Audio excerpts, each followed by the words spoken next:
Verb কি? Typically verb বলতে আমাদের কি বোঝায় বলতো?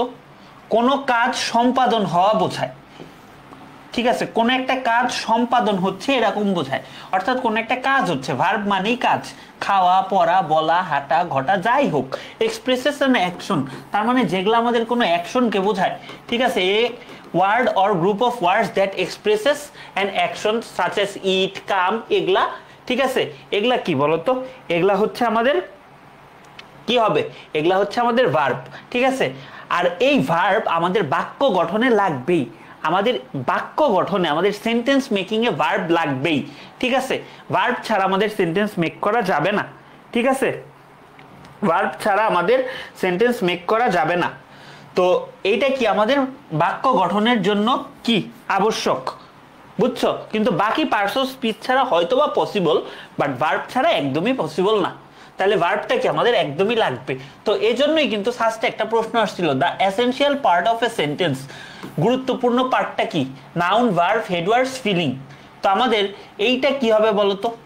যেটা গুরুত্বপূর্ণ, যেটা ছাড়া সেন্টেন্স হবে না, নাউন ছাড়া হইতে পারে, হেডওয়ার্ড ছাড়া হইতে পারে, ফিলিং এটা হুদাই বসাইছে, তাহলে কি আমাদের এটার উত্তর হবে ভার্ব, আমাদের উত্তর হবে ভার্ব, ঠিক আছে? Let us winter in Malaysia, মালয়েশিয়াতে উইন্টার কাটাই। উইন্টার, এখানে আমরা উইন্টারটা কিন্তু আমরা নাউন হিসেবে জানি, উইন্টার কিন্তু আমরা নাউন হিসেবে জানি, তাই না? উইন্টার মানে কিন্তু দুইটা হইতে পারে, একটা হইতে পারে শীতকাল, আর একটা হতে পারে শীত অতিবাহিত করা, শীত অতিবাহিত করা। এখন তোমরা আমাকে বলো, যেটার অর্থ হচ্ছে শীতকাল, যেটার অর্থ হচ্ছে শীতকাল, সেটা হচ্ছে আমাদের নাউন, আর যেটা হচ্ছে শীতকাল অতিবাহিত করা, সেটা হচ্ছে আমাদের ভার্ব, ঠিক আছে? তাহলে উইন্টার আমাদের দুইটা পার্টস অফ স্পিচ হইতে পারে, আমাদের নাউন হইতে পারে অথবা ভার্ব হইতে পারে। তাহলে let us winter in Malaysia, মালয়েশিয়াতে চলো শীতকালটা কাটাই। এখন আমাদের লেটাস দিয়ে কি বোঝায়? কোনো কিছুকে প্রপোজাল করা বা কোনো প্রস্তাবনা দেওয়ার জন্য বোঝায়। তাহলে আমাদের এটা কি হবে বলতো? আমাদের এই যে এটা শীতকাল অতিবাহিত করা অর্থে আমাদের এটা কি বসবে বলতো? ভার্ব বসবে, আমাদের এটা ভার্ব বসবে, ঠিক আছে? দেখো, the word right has been used as a verb, এটা কিন্তু অ্যাডজেক্টিভ হিসাবে কই ব্যবহৃত হয়? অ্যাডজেক্টিভের ক্লাসে দেখাইছি, সেম কোশ্চেন 10 বছর আগে আসছিল। তাইলে এইটা আমাদের রাইটটা কোন জায়গায় ভার্ব হিসাবে ব্যবহৃত হচ্ছে? চলো সেম এক্সপ্লানেশনগুলো আমরা আবার একটু দেখি যে কোন জায়গায় হচ্ছে হয়, ঠিক আছে? আচ্ছা ভাইয়া, নাউন ছাড়া সেন্টেন্স হয় কিভাবে? ধরো বললাম come here, come here, noun কই? নাউন আসলেও আছে, নাউন বা প্রোনাউন আছে, ইউ ধরো উজ্জ আছে, বাট এতটুকুর মধ্যে কি এটা নাউন ছাড়া না? তাহলে কি এটারে বলতে পারি না নাউন ছাড়া সেন্টেন্স? নাউন ছাড়া সেন্টেন্স, বুঝছো? আচ্ছা, হোপফুলি তুমি বুঝতে পারছো। তো চলো এখন এইটা আমরা দেখি, এইটা একটু আমরা অ্যানালাইসিস করি। আমরা একটা সবচেয়ে কমন একটা রুলস জানি, সেটা হচ্ছে আমাদের প্রিপোজিশনের পর যদি একটা ওয়ার্ড থাকে সেটা নাউন।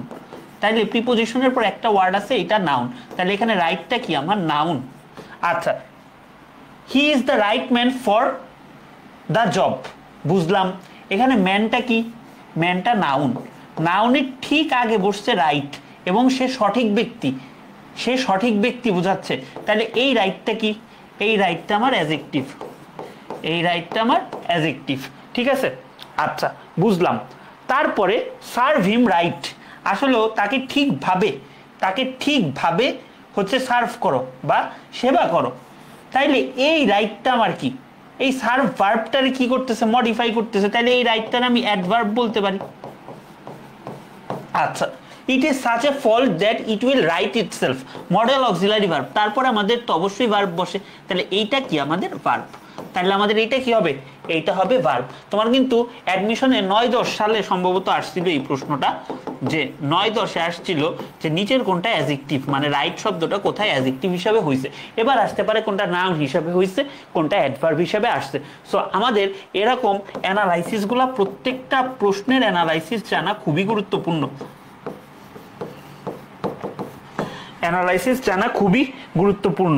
আচ্ছা, এখন বুঝতে পারছো। তো চলো আরো কিছু কোশ্চেন সলভ করি আমরা। Please, what are the plants in my absence. তাইলে এখানে ওয়াটার কিন্তু আমাদের দুইটা পার্টস অফ স্পিচ হইতে পারে, ওয়াটার কিন্তু আমাদের দুইটা পার্টস অফ স্পিচ হইতে পারে। একটা হইতে পারে নাউন যেটার অর্থ পানি, আরেকটা হইতে পারে কি ভার্ব। কিরকম ভাই? পানি দেওয়া। তো এইখানে আমার কি অর্থে মানে বসছে বলতো? এখানে আমার কিন্তু পানি দেওয়া অর্থে বসছে, পানি দেওয়া। তাইলে যেহেতু এটা পানি দেওয়া অর্থে বসছে, সেই তো এটা কি বলতো? সেই তো এটা ভার্ব, সেই তো এটা ভার্ব। আচ্ছা, এখন বলতে পারো ভাইয়া এখান থেকে কয় ভাবে প্রশ্ন আসতে পারে? এখান থেকে এইটা একটা প্রশ্ন আসছে। এখন এইটা আসতে পারে the word water can be used as noun verb, both noun and verb none. তো এইটা একটা প্রশ্ন আসতে পারে। আবার ধরো ওয়াটারটা নাউন কিভাবে, এটা দিয়েও কিন্তু মানে একটা সেন্টেন্স দিয়ে প্রশ্ন আসতেই পারে। ধরো বললাম ওয়াটার ইজ লাইফ, কি পানি জীবন, ঠিক আছে, পানি জীবন, ঠিক আছে।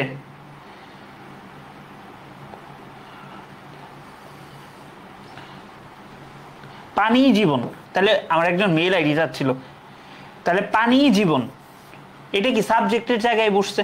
তাহলে এইটা কি আমার পানি অর্থে ব্যবহৃত হয়েছে, সাবজেক্টের জায়গায় কে বসতে পারে? সাবজেক্টের জায়গায় নাউন বসতে পারে।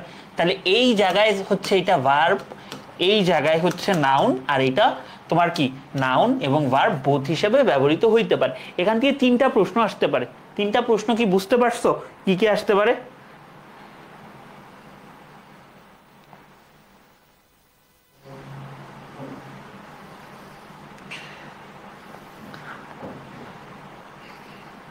একটু তোমরা দাঁড়াও, আমার একটা মেইল দিতে হবে।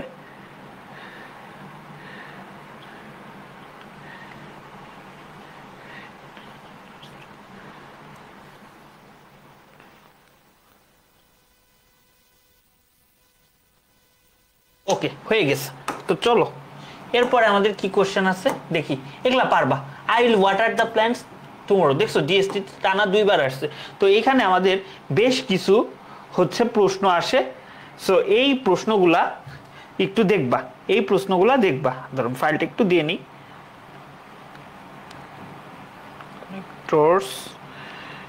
টু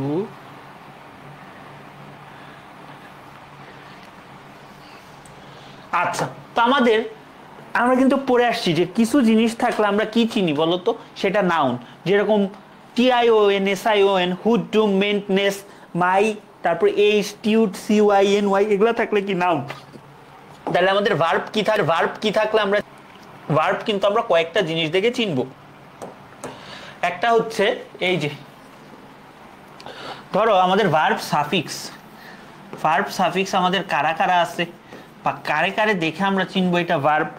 ধরো আমাদের আছে এন আছে, তারপরে হচ্ছে তোমার হচ্ছে এইট আছে, অথবা আই এ টি আছে, তারপর হচ্ছে আই এফ ওয়াই আছে বা ফাই আছে, তারপর হচ্ছে আই এসি আছে, অথবা আই জেডি আছে, অথবা ই এস সিই আছে। তো এখানের সাথে তোমরা একটা জিনিসের মিলায় ফেলো, যেরকম এইটা এস কিউ ই, এটা কিন্তু অ্যাডজেক্টিভ, এটা থাকলে কিন্তু অ্যাডজেক্টিভ। যেরকম ধরো পিকচার্স কিউ, পিকচার্স কিউ, ঠিক আছে। এইটা হচ্ছে আমাদের ভার্ব সাফিক্স। এখন ভার্ব সাফিক্স মানে কি? এগুলা যদি কোনো ওয়ার্ডের শেষে থাকে সেটা আমার ভার্ব। তাহলে ভার্বের আগে আবার প্রিফিক্সও থাকতে পারে। তাহলে ভার্ব প্রিফিক্স আমাদের কারা কারা আছে? ভার্ব প্রিফিক্স আমাদের কারা কারা আছে? ধরো আমাদের কোনো শব্দের আগে যদি ইন থাকে, তারপরে হচ্ছে আর ই থাকে, তারপরে হচ্ছে বি থাকে, তারপরে ধরো আমাদের ইএন আছে, তারপরে হচ্ছে আমাদের ইএম আছে। তো এগুলা যদি থাকে তাহলে এরা কি বলতো? এরা প্রিফিক্স, এবং এরা কি বলতো? ভার্বের আগে থাকে। যেরকম এই যে পোর, ইম যুক্ত হয়েছে, লাস্টে আই এস আছে, ইম্পোভারিশ। ধরো পাওয়ার, পাওয়ার, পাওয়ার মানে কি? ক্ষমতা, পাওয়ার মানে ক্ষমতা। ধরো এটা নাউন, তো এইটার সাথে আমরা কি যুক্ত করছি? এম যোগ পাওয়ার। এমটা আমার এখানে কি? প্রিফিক্স। এম পাওয়ার মানে কি? ক্ষমতায়ন, ক্ষমতায়ন। তাহলে এইটা আমার কি বলতো? ক্ষমতায়ন। এইটা কি আমার বলতো? এটা আমার ভার্ব, এটা আমার ভার্ব, ঠিক আছে। এম্পাওয়ারটা কি, এম্পাওয়ারটা আমার ভার্ব। ট্রাস্ট মি, এইটুকু থেকে যে কি পরিমাণ অ্যাডমিশনে কোশ্চেন আসে জাস্ট ভাবতে পারবা না। দেখো প্রিজন, এটা কিন্তু একদম ম্যান্ডেলা প্যাসেজ থেকে আসছে। প্রিজন এটা পড়াইছিও যে তোমার প্রিজন, এইটা আমরা সাফিক্স দেখে কিভাবে চিনবো, আমরা সাফিক্স দেখে কিভাবে চিনবো, এন দিয়ে তো আমাদের কোনো ভার্ব সাফিক্স নাই, ইন দিয়েও নাই, ইম প্রিজন আছে, ইম দিয়ে আছে, বাট আমরা কিন্তু জানি লাস্টে যদি মেন্ট থাকে, লাস্টে যদি মেন্ট থাকে তাহলে সেটা নাউন হয়।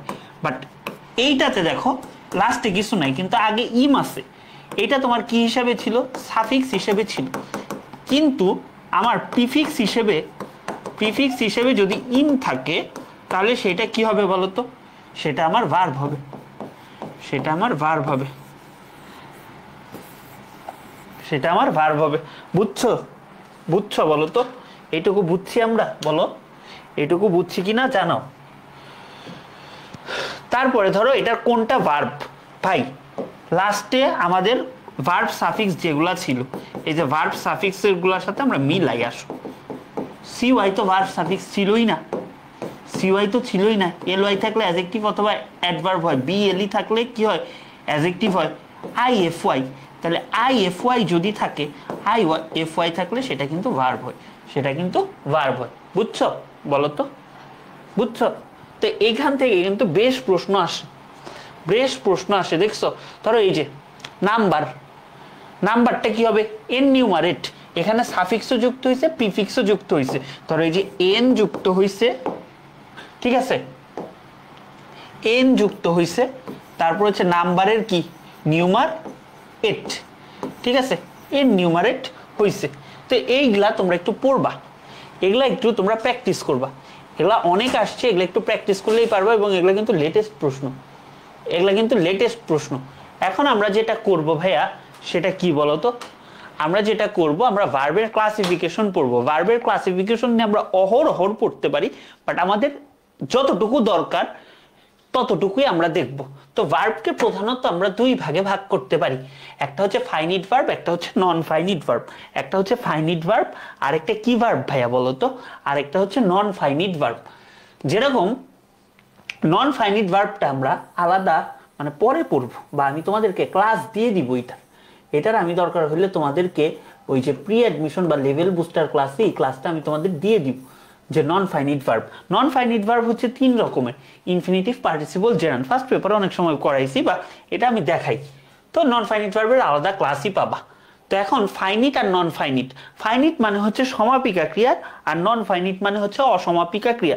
তো সমাপিকা ক্রিয়া মানে কি, যে ভার্বটা দিয়ে কোনো কিছুর কাজ শেষ হয়ে যাবে এরকম বোঝায়, সেটা হচ্ছে কি আমাদের ফাইনিট ভার্ব। আর যেটা দিয়ে কাজ শেষ হয়ে যাবে না, মানে কাজ শেষ হওয়া বোঝাবে না, সেটা হচ্ছে আমাদের নন ফাইনিট ভার্ব।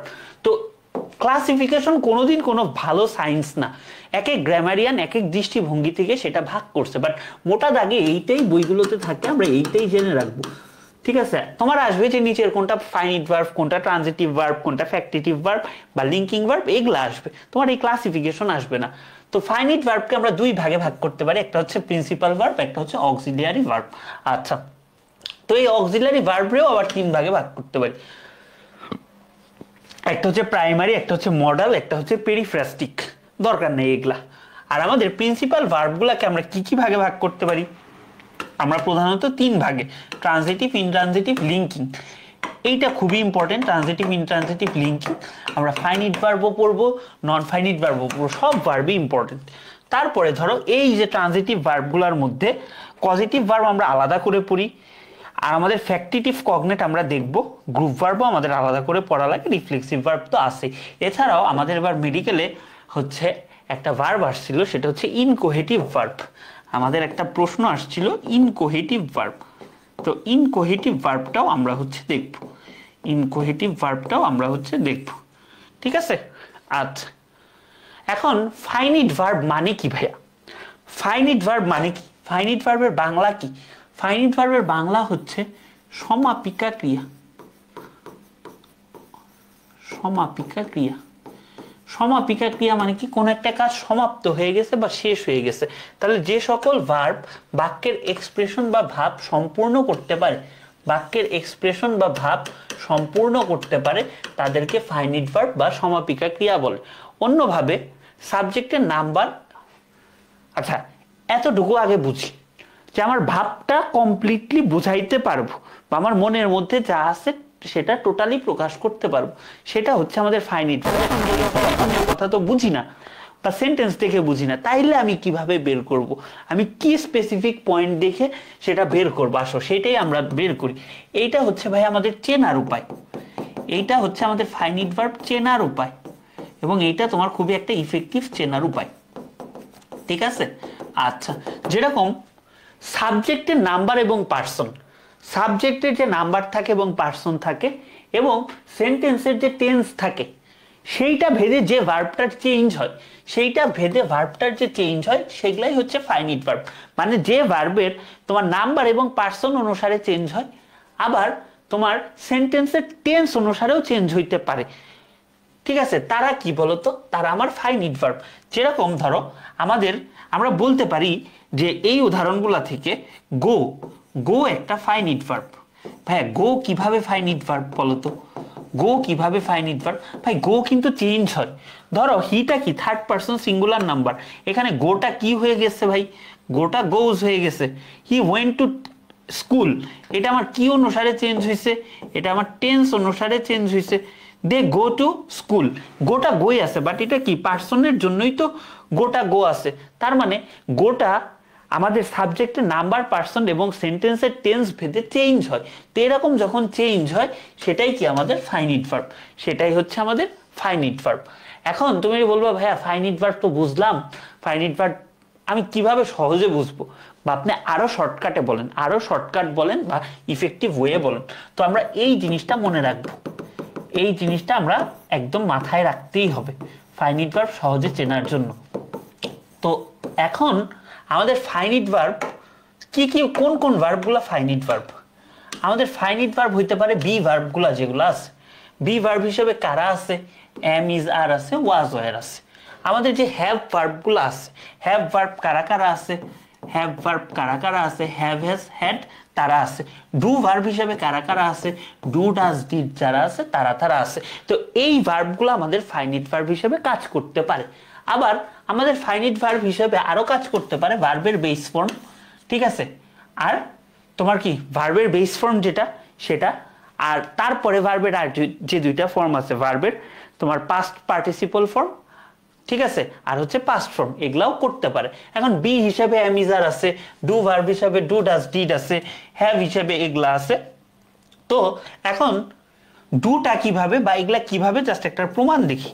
ধরো হি ডাজ, হিটা কি থার্ড পারসন সিঙ্গুলার নাম্বার, এজন্য ডুটা কি ডাজ হয়ে গেছে, উই ডিড। টেন্স অনুসারে পাস্ট টেন্স অনুসারে ডুটা ডিড হয়ে গেছে। আবার পার্সন অনুসারে আই এর সাথে ডুটা ডুই আছে। এই রকম যখন তোমার সাবজেক্টের নাম্বার, পার্সন এবং তোমার টেন্স ভেদে ভার্বের চেঞ্জ হয়, সেটাই আমাদের ফাইনাইট ভার্ব, ঠিক আছে। তো ফাইনাইট ভার্ব এই চারটুকু দেখে, এতটুকু দেখে সহজে চিনবা, সহজে চিনবা, এতটুকু দেখে সহজে চিনবা, ওকে। আচ্ছা ঠিক আছে, চলো আমরা সামনে আগে। তো ফাইনাইট ভার্ব কি এ পর্যন্ত ক্লিয়ার বলো তো? ফাইনাইট ভার্ব এ পর্যন্ত ক্লিয়ার থাকলে বাকি যা আছে সব হচ্ছে নন ফাইনাইট ভার্ব, সহজ হিসাব। বাকি যা আছে সব হচ্ছে নন ফাইনাইট ভার্ব, ঠিক আছে। আচ্ছা, তো নন ফাইনাইট ভার্ব কি ভাইয়া বলো তো?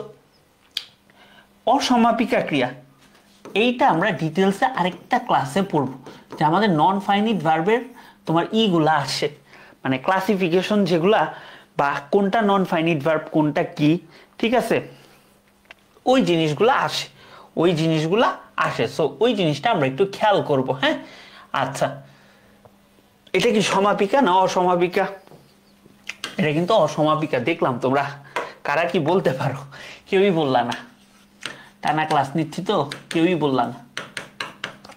এটা হচ্ছে অসমাপিকা ক্রিয়া। তার মানে যে সকল ভার্ব বাক্যের এক্সপ্রেশন বা ভাব সম্পূর্ণ করতে পারে না, অর্থাৎ তাদের যে এক্সপ্রেশনগুলো আছে সেটা সম্পূর্ণ করতে পারে না, তাদেরকে আমরা নন ফাইনাইট ভার্ব বা অসমাপিকা ক্রিয়া বলি। তাই এগুলা তো বইয়ের কথা, আপনি চিনবো কিভাবে সেটা বলেন। হ্যাঁ, এইটা হচ্ছে ভাই আমাদের চেনার উপায়, আমাদের এইটা হচ্ছে চেনার উপায়। তো চেনার উপায়টা কি ভাই? আচ্ছা, আমরা ফাইনিট ভার্ব কিভাবে চিনছিলাম? ফাইনিট ভার্ব কিন্তু আমরা চিনছিলাম সাবজেক্টের নাম্বার, পার্সন এবং টেন্স ভেদে আমাদের যে সকল ভার্বের পরিবর্তন হয় সেগুলা কিন্তু আমাদের ফাইনিট ভার্ব। যেগুলা পরিবর্তন হয়, চেঞ্জিং, সেগুলা ফাইনিট ভার্ব। তাহলে যেগুলা চেঞ্জ হয় না, যেগুলা পরিবর্তন হয় না, যেগুলো আমাদের সাবজেক্টের নাম্বার ও পার্সন এবং সেন্টেন্সের টেন্স অনুসারে পরিবর্তন হয় না, তাদেরকে আমরা কি বলি বলতো? তাদেরকে আমরা নন ফাইনিট ভার্ব অথবা ভার্বালস বলি। তাদেরকে আমরা নন ফাইনিট ভার্ব অথবা ভার্বালস বলি। যেরকম দেখো, আই স হিম কামিং, এই কামিং ভার্বটা পাস্ট টেন্সেও কামিং। পাস্ট টেন্সে কি আছে বলতো? পাস্ট টেন্সে আমাদের আছে হচ্ছে কামিং। ঠিক আছে, তারপর কি? আই সি হিম কামিং, এটা যদি পাস্ট টেন্স হয়, আই সিটা কি? Present tense. তাহলে এইটা আমাদের প্রেজেন্ট টেন্সে কি বলতো? আমাদের প্রেজেন্ট টেন্সে কি? প্রেজেন্ট টেন্সে কি? প্রেজেন্ট টেন্সেও কামিং। তাহলে এই কামিংটার পরিবর্তন হচ্ছে না। এখানে যদি অন্য কিছু দিই, ইউ সি হিম কামিং, তাও হয়। উই সি হিম কামিং, তাও হয়। মানে এটা চেঞ্জ হচ্ছে না। যে জিনিসগুলোর এরকম চেঞ্জ হবে না সেগুলো আমাদের নন ফাইনিট ভার্ব। আরো সহজ করে বলি, তুমি নন ফাইনিট ভার্ব এই তিন ভাবে চিনবা। নন ফাইনিট ভার্বের প্রকার হচ্ছে তিনটা। এইটা হচ্ছে আমার সামারি, এটা হচ্ছে সামারি। এগুলো আমরা ডিটেলসে দেখবো। নন ফাইনিট ভার্ব আমরা ডিটেলসে দেখবো। তো এখন ভার্বের সাথে আইএনজি যুক্ত হয়ে সেটা যদি নাউনের মতো কাজ করে তাহলে সেটা জেরান্ড। কিভাবে মনে রাখবো? এই এন আছে, এন আছে। ইনফিনিটিভ কি? টু প্লাস ভার্বের বেস ফর্ম হচ্ছে ইনফিনিটিভ। আর পার্টিসিপলটা সাধারণত তোমার ভার্ব প্লাস আইএনজি, তারপরে হচ্ছে তোমার যেটা আছে হচ্ছে V3 বা হ্যাভিং প্লাস V3। এগুলা বোথ তোমার কিসের মতো কাজ করে বলতো? ভার্ব, এবং প্রধানত আমরা বলতে পারি এরা অ্যাডজেক্টিভের মতো যারা কাজ করে তারাই কি? পার্টিসিপল। এই যে দেখো, এখানে পার্টিসিপল এ আছে, এখানে অ্যাডজেক্টিভে এ আছে। সো এইভাবে আমরা মনে রাখবো। আর পার্টিসিপলটা কি? তিন ভাগে ভাগ করা যায়: present participle, past participle, perfect participle. যেগুলো আমরা ডিটেলসে দেখবো। ঠিক আছে, তো ফাইনিট আর নন ফাইনিট ক্লিয়ার বলো তো? ফাইনিট এবং নন ফাইনিট ভার্ব তোমরা ক্লিয়ার কিনা? তাইলে আমরা এখন যাব ট্রানজিটিভ এবং ইনট্রানজিটিভ ভার্বে। ঠিক আছে,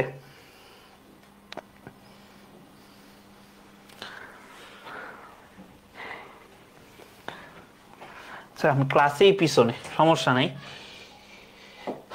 আচ্ছা, এখন আমাদের ট্রানজিটিভ আর হচ্ছে ইনট্রানজিটিভ ভার্ব এই জিনিসটা কি? আমাদের ট্রানজিটিভ আর হচ্ছে ইনট্রানজিটিভ ভার্ব এই জিনিসটা কি? আচ্ছা, তো ট্রানজিটিভ ভার্ব মানে হচ্ছে আমাদের সকর্মক ক্রিয়া। ট্রানজিটিভ ভার্ব মানে কি? আমাদের সকর্মক ক্রিয়া। সকর্মক ক্রিয়া। আমাদের ট্রানজিটিভ ভার্ব মানে হচ্ছে সকর্মক ক্রিয়া। ভাই, কর্ম মানে কি? কর্ম মানে কাজ, বুঝলাম, বাট গ্রামারে কর্ম মানে অবজেক্ট। গ্রামারে কর্ম মানে অবজেক্ট। এখন আমি এটা কিভাবে চিনবো? বাক্যে আমরা অবজেক্টকে কিভাবে চিনবো? আমরা ভার্বকে দুইটা প্রশ্ন করব। যৌক্তিক প্রশ্ন করতে হবে, আন্দাজি প্রশ্ন করলে হবে না। একটা ভার্বকে কি দিয়ে প্রশ্ন করলে যদি উত্তর পাই সেটা আমাদের অবজেক্ট, আর হচ্ছে ভার্বকে কাকে দিয়ে প্রশ্ন করলে যদি উত্তর পাই সেটা হচ্ছে অবজেক্ট। তাইলে যে জায়গায় বা যে বাক্যে আমার এই অবজেক্টটা থাকবে, ভার্বের অবজেক্টটা থাকবে, সেইটা কি বলতো? সেই ভার্বটা হচ্ছে আমাদের ট্রানজিটিভ ভার্ব। তার মানে বাক্যের অর্থ স্পষ্ট পরিপূর্ণ করার জন্য আমাদের যে সকল ভার্ব অবজেক্ট গ্রহণ করতে পারে, অর্থাৎ যে সকল ভার্বের আমাদের অবজেক্ট থাকে তারাই হচ্ছে ট্রানজিটিভ ভার্ব। কারণ অবজেক্ট চিনব কিভাবে? ভার্বকে কি অথবা কাকে দিয়ে প্রশ্ন করব, দিয়ে যদি আমাদের অবজেক্ট একটা কেসে থাকবে আর একটা কেসে থাকে না, যেটাতে থাকে সেটাকে আমরা বলবো ট্রানজিটিভ ভার্ব। খুব সহজ, না জানি মনে হয় কি, বাট এগুলো কিচ্ছু না। আর যেটাতে থাকে না সেটা হচ্ছে ইনট্রানজিটিভ ভার্ব। ঠিক আছে, ট্রানজিটিভ এবং ইনট্রানজিটিভ ভার্ব। তাইলে হি ডিড দিস, সে এটা করছে। সে কি করছে? সে কি করছে? উত্তরে কি পাচ্ছি? দিস। এটা কি? আমার অবজেক্ট। তাহলে কি অবজেক্ট আছে? অবজেক্ট আছে। তাহলে অবজেক্ট যেহেতু আছে, এটা কি ভার্ব? এটা হচ্ছে আমার ট্রানজিটিভ ভার্ব।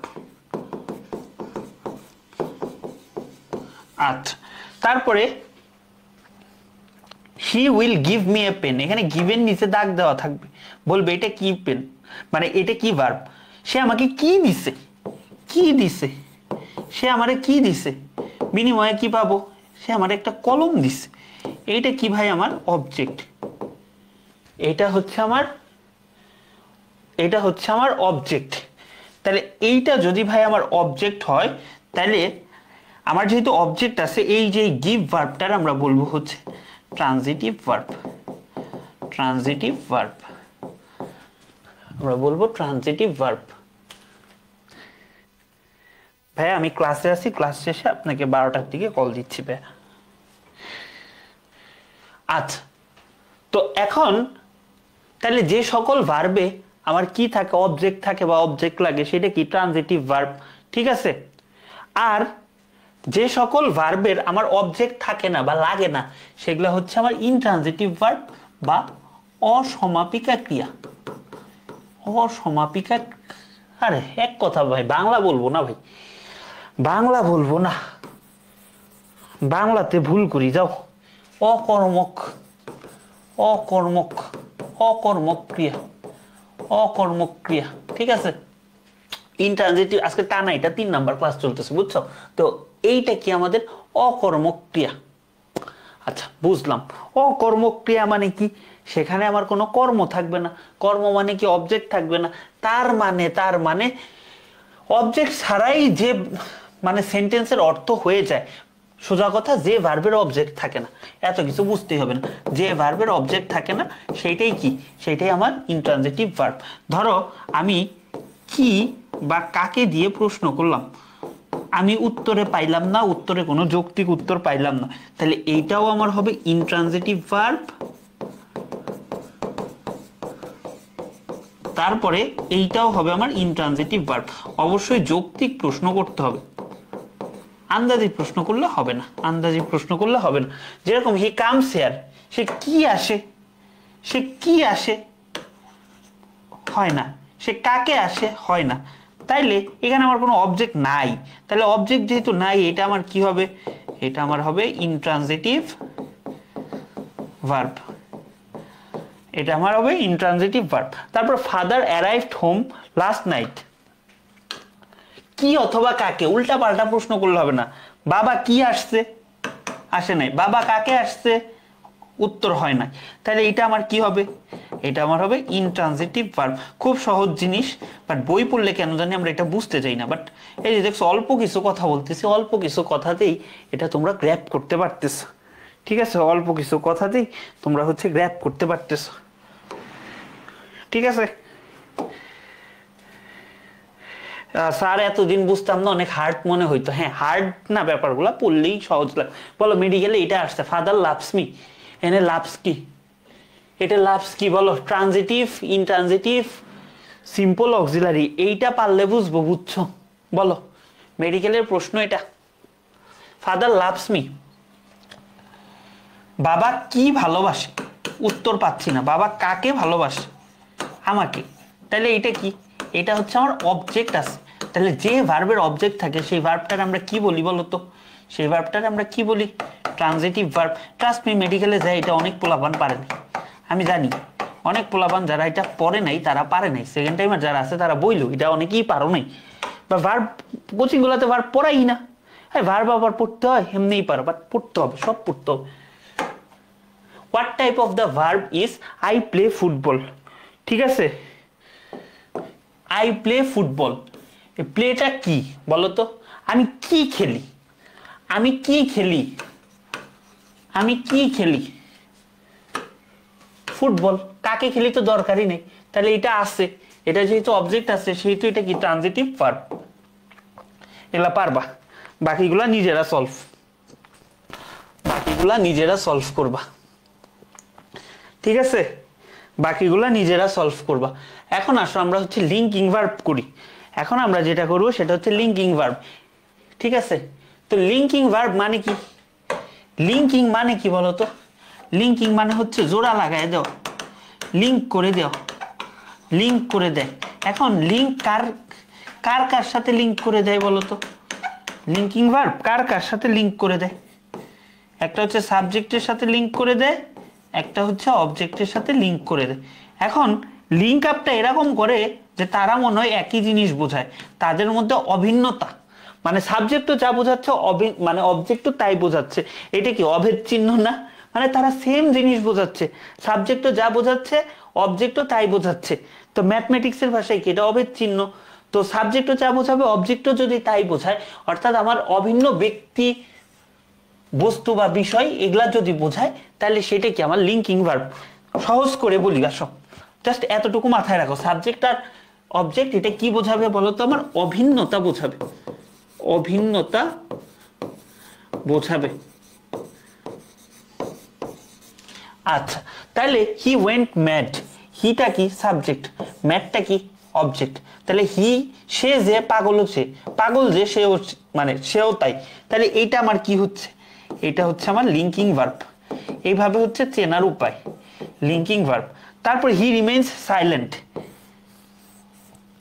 সে কি সাইলেন্ট, সাইলেন্ট কে সে, দুইটা একই জিনিস বোঝাচ্ছে। তাহলে রিমেইনসটা কি, রিমেইনসটা হচ্ছে আমার লিঙ্কিং ভার্ব। সাধারণত লিঙ্কিং ভার্বের পর যদি ডিরেক্ট কোনো ওয়ার্ড বসে, সেটা আমার কি বসবে বলতো? সেটা আমার অ্যাডজেক্টিভ বসবে। বাট যদি কোনো প্রিপোজিশন থাকে সেটা অ্যাডভার্ব বসবে। এগুলো আমরা দেখবো, বাট এটা যে লিঙ্কিং ভার্ব এটা আমাদের বুঝতে হবে। রাজশাহী ইউনিভার্সিটিতে আসছে, রাজশাহী ইউনিভার্সিটিতে এটা আসছে, ঠিক আছে। আচ্ছা, আমরা এখন তোমরা আমার কিছু লিঙ্কিং ভার্ব চিনো নাকি বলতো? দ্য প্রমিস সাউন্ডস হলো, ঠিক আছে, মানে এই প্রমিসটা শুনে ফাঁপা ফাঁপা মনে হয়েছে। আচ্ছা, সহজ হিসাব, প্রমিসটা কি মনে হয়েছে? ফাঁপা, ফাঁপা কি মনে হয়েছে? প্রমিসটা। তাইলে এই সাউন্ডসটা কি হবে আমার? এই সাউন্ডসটা হবে আমার linking verb, linking verb, linking verb. তো লিঙ্কিং ভার্বগুলোর আমি একটা লিস্ট দিয়ে দিব, একটা লিস্ট দিয়ে দিব। এটা নেমোনিক্স দিয়ে তোমরা মাথায় রাখতে পারবা।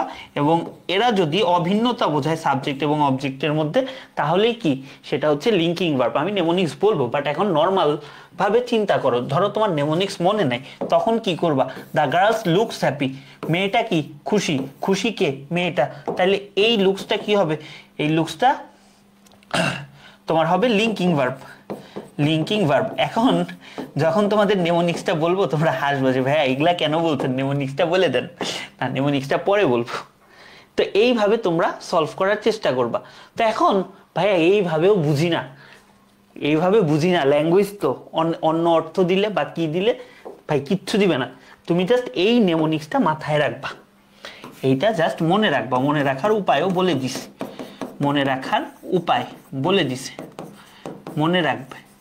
তো এখন আরএফএল এর ব্যাটস জিপি, এটা দিয়ে মনে রাখবা লিঙ্কিং ভার্ব।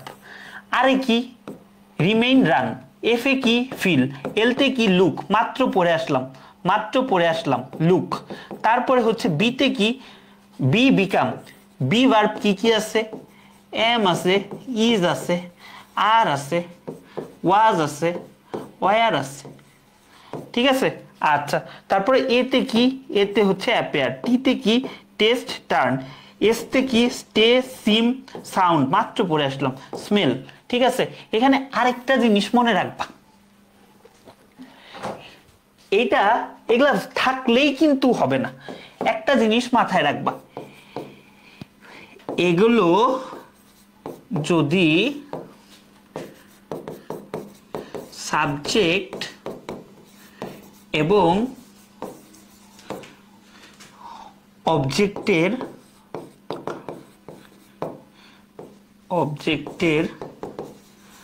মাঝে বসে তাদের মধ্যে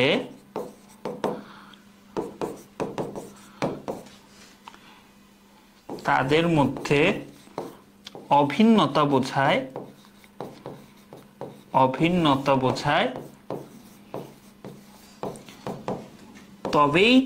তবেই এই ভার্বগুলো লিঙ্কিং ভার্ব হবে, ঠিক আছে। তবে এই ভার্বগুলা কি হবে বলো তো? লিঙ্কিং ভার্ব হবে। এই জিনিসটা মাথায় রাখবা, আন্দাজি খালি বললেই কিন্তু হবে না, এগুলো একটু মাথায় রাখবো আমরা, হ্যাঁ। আচ্ছা, তারপরে দেখো এই জিতে কি ছিল? জিতে হচ্ছে গেট গো গ্রো, পিতে কি প্রুফ। ঠিক আছে, এগুলো আমরা মাথায় রাখবো। এখন যেটা বলতেছিলাম, লিঙ্কিং ভার্বের পরে সাধারণত যদি প্রিপোজিশন না থাকে, আমাদের গ্রামাটিক্যাল একটা স্ট্রাকচার মনে রাখতে হবে যে লিঙ্কিং ভার্বের পর, ধরো এই যে লিঙ্কিং ভার্বগুলো পড়লাম না, এদের পরে আমাদের যে ওয়ার্ডটা বসবে সেটা হচ্ছে অ্যাডজেক্টিভ বসবে, সেটা বসবে অ্যাডজেক্টিভ। এখন অ্যাডজেক্টিভের ক্লাস নিছি, অ্যাডজেক্টিভ তোমরা বস অ্যাডজেক্টিভ চিনো, অ্যাডজেক্টিভ তোমরা চিনো। তো এখন দেখো হানি টেস্ট সুইটলি, টেস্ট একটা লিঙ্কিং ভার্ব, যা হানি তাই সুইট, যা সুইট তাই হানি, বা আমি নেমোনিক্স থেকেও জানতেছি এটা কি, এটা আমার একটা লিঙ্কিং ভার্ব। আচ্ছা, এইটা যদি ভাই আমার একটা লিঙ্কিং ভার্ব হয়, এখানে আমার কি বসবে, এখানে আমার অবশ্যই অ্যাডজেক্টিভ বসবে। এখন এলওয়াই যুক্ত থাকলে কি অ্যাডজেক্টিভ? হ্যাঁ অ্যাডজেক্টিভ। যদি আমার রুট ওয়ার্ডটা কি হয়, অ্যাডভার্ব হয়, সরি নাউন হয়, সুইট তো নাউন না, সুইট কি অ্যাডজেক্টিভ, এর সাথে এলওয়াই যুক্ত হয়েছে, এটা তো কোনোভাবেই হবে না, এটা তো অ্যাডভার্ব সুইটলি, তাহলে অ্যাডজেক্টিভটা কি হবে, সুইট, তাহলে হানি টেস্ট সুইট। তারপরে হি ওয়ার্কস সাইলেন্টলি, এটা তোমরা অনেকেই ভুল করো, তোমরা এটা সঠিক দাগাও, বাট সাইলেন্ট মানে কি, নীরব থাকা, তো নীরব থাকা কি একটা অ্যাডজেক্টিভ, এর সাথে এলওয়াই যুক্ত হইলে এটা আসলে অ্যাডভার্ব, তাই আমাদের এখানে অ্যাডভার্ব হবে না, আমাদের এখানে কি হবে বলো তো, আমাদের এখানে অ্যাডজেক্টিভ হবে, আমাদের এখানে অ্যাডজেক্টিভ হবে। ঠিক আছে, এইটা আমাদের নর্মাল একটা নিয়ম, বাট এটার একটা আউট রুলস আছে, বা এটার একটা ব্যতিক্রম একটা রুলস আছে, যেটা থেকে প্রশ্ন আসছে ঢাবিতে তোমাদের জন্মের আগেও। আচ্ছা, তার আগে আমার এটা বলো, এটাও তোমাদের জন্মের আগে আসছে, আমারও জন্মের আগে আসছে, এটা তাও পড়তে হইতেছে। The roses in our garden smell really. এখন ভাই স্মেলটা তো তুমি বুঝতেইছো, নেমোনিক্স বা যেমনিই বুঝো, দুইটা ওয়েতেই তুমি বুঝতেছো স্মেলটা কি বলো তো, স্মেলটা হচ্ছে আমার লিঙ্কিং ভার্ব, স্মেলটা হচ্ছে লিঙ্কিং ভার্ব, তাহলে লিঙ্কিং ভার্বের সাথে আমার কি বসবে, আমার অ্যাডজেক্টিভ বসবে, লিঙ্কিং ভার্বের সাথে অ্যাডজেক্টিভ বসবে, তাহলে এই যে এই বক্সে আমার কি বসবে, এই বক্সে আমার অ্যাডজেক্টিভ বসবে। আচ্ছা ঠিক আছে, এই বক্সে অ্যাডজেক্টিভ বসবে। এখন অ্যাডজেক্টিভটা খুঁজি আসল, সুইটেস্ট, হ্যাঁ অ্যাডজেক্টিভ, বাট পিওর অ্যাডজেক্টিভটা বসবে আমার কি, ওই যে ডিগ্রি কম্পারিজন এগুলা বসবে না, সুইটলি এটা অ্যাডভার্ব, এলওয়াই আছে এবং সুইটটা অ্যাডজেক্টিভ, তাহলে অ্যাডজেক্টিভ প্লাস এলওয়াই অ্যাডভার্ব, এটা বসবে না, সুইটেনিং হবেই না, আইএনজি আছে, তাহলে পিওর অ্যাডজেক্টিভকে সুইট, তাহলে উত্তরটা আমার কি হবে, উত্তরটা হবে আমার ডি সুইট, উত্তরটা আমার কি হবে, ডি সুইট। ঠিক আছে, বুঝছি বলো তো, বুঝছি কিনা? আচ্ছা, এটা পারবা। এখন এইটা একটু আলাদা রুলস, এইটা একটু আমরা দেখব। এখন ধরো আমার স্ট্রাকচারটা খেয়াল করো, আগে কি ছিল আমার, মাত্র পড়ে আসলাম লিঙ্কিং ভার্ব, লিঙ্কিং ভার্বের পর সরাসরি কি কিছু যদি না থাকে, এখানে আমার একটা অ্যাডজেক্টিভ বসবে, লিঙ্কিং ভার্বের পরে আমার একটা অ্যাডজেক্টিভ বসবে। আচ্ছা, তারপরে ধরো আমার এখানে আছে লিঙ্কিং ভার্ব, লিঙ্কিং ভার্ব, এরপরে আমার ধরো প্রিপোজিশন হবে, তারপরে আমার একটা প্রিপোজিশন আছে, বা আমার আরেকটা নতুন কিছু অ্যাড থাকতে পারে, ভার্বের অবজেক্ট, ভার্বের অবজেক্ট মানে ভার্বের পরে যে একটা ওয়ার্ড থাকে, ভার্বের অবজেক্ট আছে, সেই ক্ষেত্রে আমার কি হবে, সেই ক্ষেত্রে আমার এটা হবে অ্যাডভার্ব, সেই ক্ষেত্রে আমার এটা হবে অ্যাডভার্ব। তাহলে লিঙ্কিং ভার্বের পরে তোমার অ্যাডজেক্টিভ অ্যাডভার্ব দুইটাই বসতে পারে, বাট সরাসরি লিঙ্কিং ভার্বের পরে বসে হচ্ছে অ্যাডজেক্টিভ, সরাসরি বসে হচ্ছে অ্যাডজেক্টিভ, আর যদি মাঝখানে প্রিপোজিশন অথবা ভার্বের অবজেক্ট থাকে তাইলে বসে অ্যাডভার্ব, তাইলে বসে অ্যাডভার্ব। যেরকম হি লুকস আফটার কেয়ারফুললি, ভাই লুকসটা কি, লুকসটা কি আমার বলো তো, লুকসটা হচ্ছে আমার লিঙ্কিং ভার্ব, লুকসটা হচ্ছে লিঙ্কিং ভার্ব, এই আফটারটা কি আমার প্রিপোজিশন, তাহলে তারপরে আমার যেটা হবে সেটা আমার কি হবে বলো তো, সেটা আমার হবে হচ্ছে অ্যাডভার্ব, সেটা আমার হবে অ্যাডভার্ব। সেম ভাবে ভাই এই যে এইটা কি আমার লিঙ্কিং ভার্ব, এইটা আমার কি ভার্বের অবজেক্ট, ভার্বের অবজেক্ট, এটা কি আমার অ্যাডভার্ব। কিভাবে চিনলাম ভার্বের অবজেক্ট, ভার্বের পরে জাস্ট এই ওয়ার্ডটা আছে, তাই কি এটা ভার্বের অবজেক্ট। ক্লিয়ার, বুঝছি আমরা বলো তো, আমরা এই পর্যন্ত বুঝছি। তাহলে আমাকে এইটা বলো তো, ঢাবিতে এটা আসছে যে choose the most appropriate sentence. দেখো এখানে আমার কিন্তু লিঙ্কিং ভার্ব লুক আছে, তোমার দেখেই এটা চিনে ফেলতে হবে। দেখো আমি কিন্তু পড়তেছিও না, লুক আছে, লুক আছে, আচ্ছা লুক আছে, আচ্ছা লুক তো বুঝলাম, আচ্ছা লুক যদি আমার লিঙ্কিং ভার্ব হয়, লিঙ্কিং ভার্বের পরে ডিরেক্ট আমার কি বসবে বলো তো? অ্যাডজেক্টিভ, অথবা যদি আমার প্রিপোজিশন থাকে তারপরে অ্যাডভার্ব। তাহলে প্রিপোজিশন আছে, আমার প্রিপোজিশন আছে, আমার প্রিপোজিশন আছে, প্রিপোজিশনের পরে আমার তাহলে এই পার্টটায় আমার কি বসবে? একটা অ্যাডভার্ব বসবে। আমার অ্যাডভার্ব বসছে, অ্যাডভার্ব বসছে, ঠিক আছে? স্যার এত এনার্জেটিক থাকেন কেমনে? মাত্র ফার্স্ট পেপার ক্লাস নিলেন, থাকা লাগে কি আর করব। এই যে একটু পরে আরো বিভিন্ন কাজে বসবো, রাত 4টা 4:30 এমনিই বেজে যাবে, তো প্যারা নাই। চলো, তোমরাও তো এনার্জেটিক, তোমরাও ফার্স্ট পেপার ক্লাস করে আবার করতেছো, তোমরাও অনেক এনার্জেটিক, আমার চেয়ে তোমরা বেশি এনার্জেটিক, ক্লাস নেওয়ার চেয়ে ক্লাস করা কঠিন, ঠিক আছে? আচ্ছা, তো এখন আমরা ফ্যাক্টিটিভ ভার্ব পড়বো, বুঝছো? এটা সকর্মক ক্রিয়া না, আসলে এটা হচ্ছে অন্য, এটা দ্বিকর্মক বলা যায়, বাট এটার বাংলাটা না নি, বুঝছো? আচ্ছা, ট্রানজিটিভ ভার্ব মানে কি? ট্রানজিটিভ ভার্ব মানে কি বলো তো? ট্রানজিটিভ ভার্ব মানে কি? সকর্মক ক্রিয়া। ওয়েট, এটা বুঝো, বুঝছো? এটা অনেকেই বুঝো না, ফ্যাক্টিটিভ ভার্ব এটা অনেকেই বুঝো না। সকর্মক ক্রিয়া তার মানে কি? আমার একটা অবজেক্ট থাকবে। ট্রানজিটিভ ভার্বে আমার কি থাকবে? আমার একটা অবজেক্ট থাকবে। আচ্ছা আচ্ছা, অবজেক্ট আমরা কিভাবে বের করি? ভার্বকে কি অথবা কাকে দিয়ে প্রশ্ন করলে উত্তরে যেটা পাই সেটা হচ্ছে অবজেক্ট। আচ্ছা, কোনো সময় মনে হয়েছে যে একই বাক্যে অর্থ প্রকাশ করার জন্য আমার দুইটা অবজেক্টের প্রয়োজন পড়ে? একটা অবজেক্ট যদি বসে, আমার মনে হয় আচ্ছা আরেকটা অবজেক্ট দিলে মিনিংটা মনে হয় ভালো হয়, মিনিংটা মনে হয় ঠিক হয়। অলরেডি আমার ট্রানজিটিভ ভার্বে একটা অবজেক্ট আছে, বাট তাও আমার মনে হয় যে না, আমার একটা অতিরিক্ত ওয়ার্ড বা অবজেক্ট বসাই, তাইলে আমার আরো ভালো লাগবে, ঠিক আছে? আমার আরো ভালো লাগবে। তো এইরকম তোমার যখন কোনো ট্রানজিটিভ ভার্ব তার অবজেক্ট, তার নিজের যে অবজেক্ট ছাড়া মনে হচ্ছে আরে আরেকটা নিলে ভালো লাগবে, আরো অতিরিক্ত অবজেক্ট নেই, আরো একটা অতিরিক্ত মানে অবজেক্ট নেই, নিলে অর্থটা সুন্দরভাবে প্রকাশ করতে পারি, তাইলে ওই ট্রানজিটিভ ভার্বের একটা নতুন নাম হয়ে যায়। ওই ট্রানজিটিভ ভার্বটার নতুন নামটাই হয় হচ্ছে তোমার ফ্যাক্টিটিভ ভার্ব। তাহলে এই যে অতিরিক্ত যে ওয়ার্ডটা নিলাম, এইটারে আমরা বলি ফ্যাক্টিটিভ অবজেক্ট। অর্থাৎ ফ্যাক্টিটিভ ভার্বের অবজেক্ট হচ্ছে তোমার কি বলতো? Factitive object. এখন তোমরা একটু তাকাও, ফ্যাক্টিটিভ ভার্ব আর হচ্ছে ট্রানজিটিভ ভার্বের এটা আসলে হবে হচ্ছে দ্বিকর্মক ক্রিয়া, বুঝছো? দ্বিকর্মক ক্রিয়া, যদি বাংলায় খুব বেশি খারাপ না হয়ে থাকে। এইটুকু নাই, বাদ, ভুলে যাও এইটুকু কি আছে। We elected him. Transitive verb মানে কি? যে ভার্বের অবজেক্ট থাকবে বা যে ভার্বের কি থাকবে? কর্ম থাকবে। অবজেক্ট কিভাবে বের করি? কোনো ভার্বকে কি অথবা কাকে দিয়ে প্রশ্ন করলে উত্তরে যেটা পাই সেটা অবজেক্ট।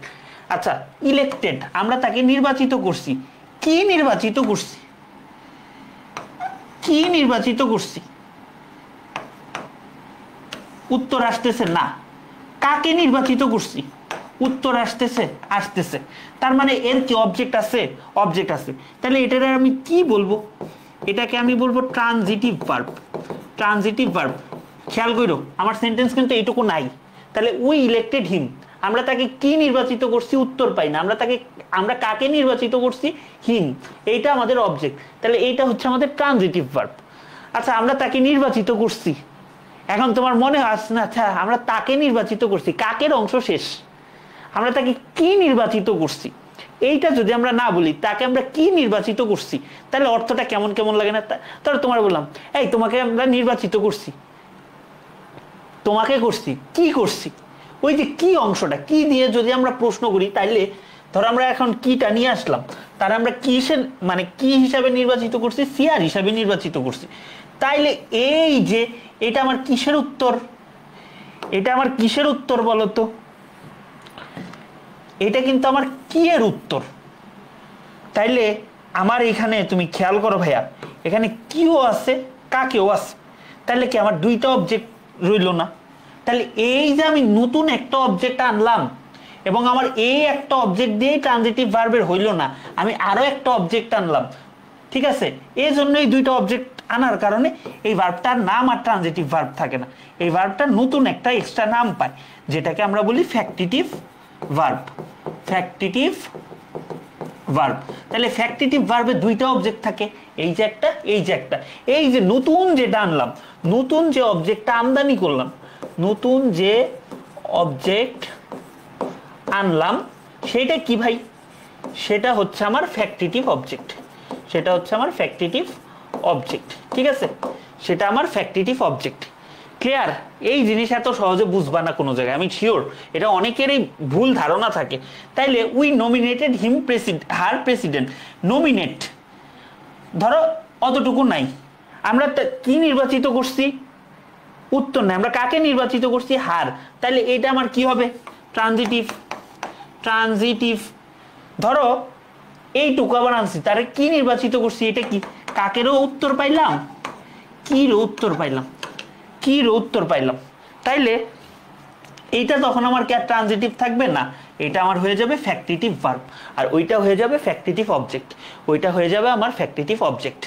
এখন এখানে কথা আছে, এখানে আমার কিছু কথা আছে, আমার কিছু নির্ধারিত ফ্যাক্টিটিভ ভার্ব আছে।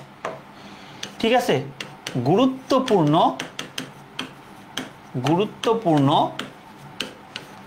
ফ্যাক্টিটিভ ভার্ব সমূহ, এই চারটা আমরা মনে রাখবো। নেমোনিক্স তোমরা বানায় নিও, আমার দরকার নাই নেমোনিক্স বানায় দেওয়ার, এই সিলেক্ট ইলেক্ট হ্যান তেন এগুলো মনে রাখলেই হয়। আর আরেকটা সবচেয়ে ইম্পর্টেন্ট ব্যাপার হচ্ছে, যেভাবে তোমাদেরকে ভেঙে দেখাইছি, তোমার একটা ভার্বও মনে রাখতে হবে না। ওই থিওরিটুকু যদি বুঝো, ওই থট প্রসেসটা যদি বুঝো, তাইলেই কিন্তু তোমার হয়ে যাবে। এর চেয়ে বেশি কিছু লাগবে না, কিন্তু এইখানে আমার একটা ঘটনা আছে। দেখো, তোমাদেরকে একটা স্লাইড নিয়ে বুঝাই।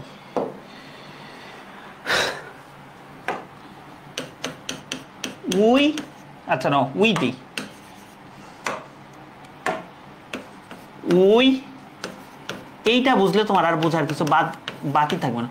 উই ইলেক্টেড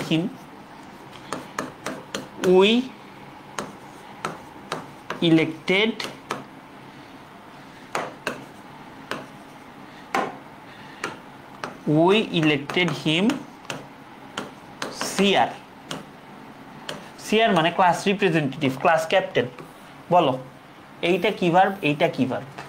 এটা এ নাম্বার, এটা বি নাম্বার। এইটা দেখি, বলো।